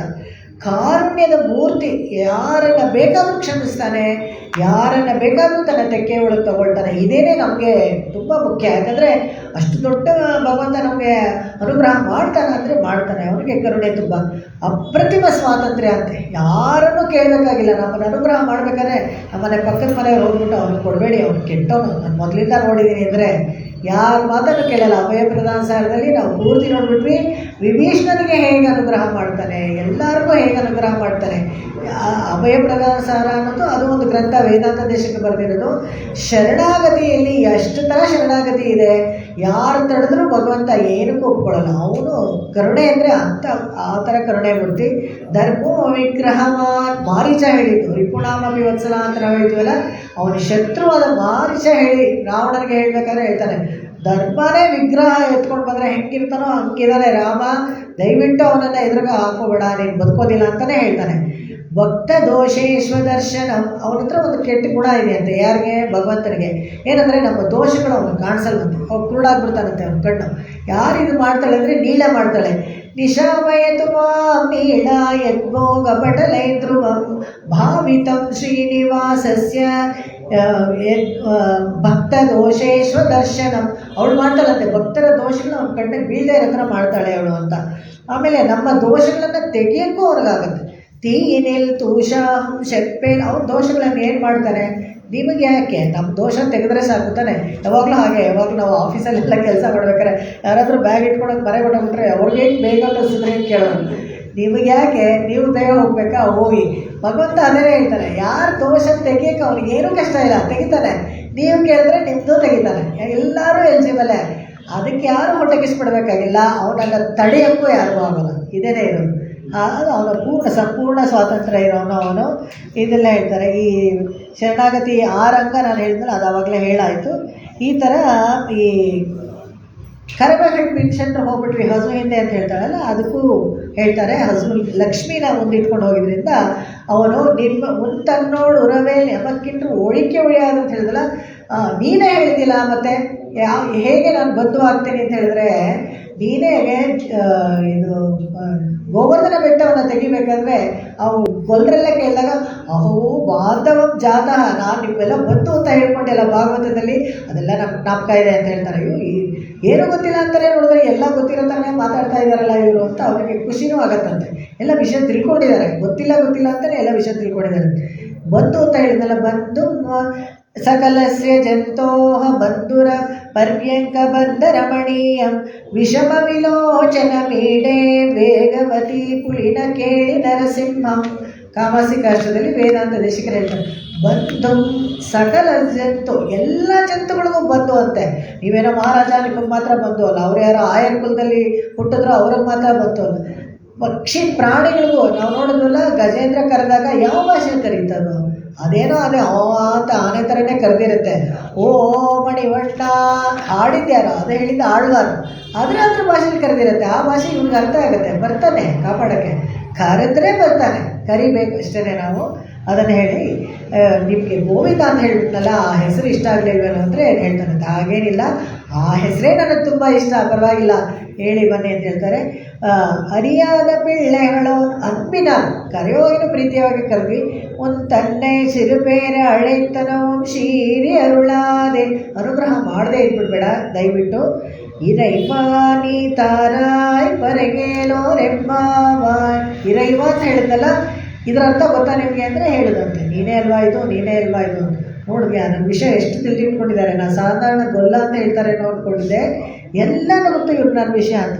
ಈ ರೈವಾನಿ ತಾರಾಯ್ ಪರೈ, ಇಲ್ಲೇನೆ ಪರೈ ಅಂತ ಹೇಳಿದ್ರೆ ನಿನ್ನನ್ನು ಕೈಂಕರ್ಯ ಮಾಡೋದು ಅನಸ್ಯೂತವಾಗಿ ನಮಗೆ ಕರುಣಿಸುವಂತ ಬೇಡ್ಕೊಳ್ತಾರೆ. ಇದರಲ್ಲೇ ಕರಮಗಳು ಪಿಂಚಂದ್ರ ಕಾನಂಶೇ ತುಟ್ಕೋ அறிவொன்னுமில்லாத ஆய்குலத்து உன் தன்னை பிறவி பிறந்தன புண்ணியம் யாவுடையோ குறைவொன்னுமில்லாத கோவிந்தா உந்தன்னோடுறவேல் நமக்கின்று ஒழிக்க ஒழியாது அறியாத பிள்ளைகளோ மன்பினால் உன் தன்னை சிறுபேர அழைத்தனமும் சீறி அருளாதே இறைவா நீ தாராய் பரகேலோர் ಎಂಬಾವಾಯ್.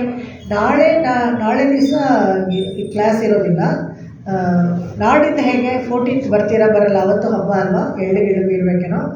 13, 14 ಇರಲ್ಲ, 15ನೇ ತಾರೀಕು ಇರುತ್ತೆ.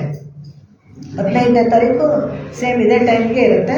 ಮತ್ತು 16ನೇ ತಾರೀಕು ಕಲ್ಯಾಣೋತ್ಸವ, ಆಟಾಡ್ ಕಲ್ಯಾಣೋತ್ಸವ ಇರುತ್ತೆ. ಟೈಮಿಂಗ್ಸು ಅಲ್ಲಿ ನಿರ್ವಾಹಕರು ಅವರು ಹೇಳ್ತಾರೆ.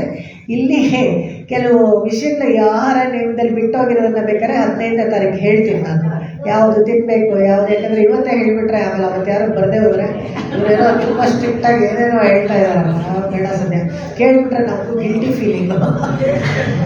ಶತಮಕಮಣಿನೀಲಾಜಾಲ್ ಕಲ್ಲಾರ ಹಸ್ತ ಸ್ತನವರ್ಣಮಿತಾಂಬಿ ಸಾಂದ್ರವಾತ್ಸಲ್ಯ ಸಿಂಧು ಅಲಕವಿನಿಹಿತಾಂಬಿ ಸ್ರದ್ವಿರಾ ಕೃಷ್ಣನಾಥ ವಿಲಸತು ಹೃದಿ ಗೋದ ವಿಷ್ಣು ಚಿತ್ತಾತ್ಮಜಾನಃ வேயர் புகழ் வில்லி கொத்தோராடி பூரம் மேல்மேலும் மிக விளக்க விஷ்ணு சித்தன் தூய திருமாளாய் வந்து அரங்கனார்க்கு துழாள் மாலே முடிசூடி கொடுத்த மாதே நேயமுடன் திருப்பாவை பாட்டாரைந்தும் நீயுரைத்த கையொரு திங்கள் பாமாலை ஆயப்புகழ் 100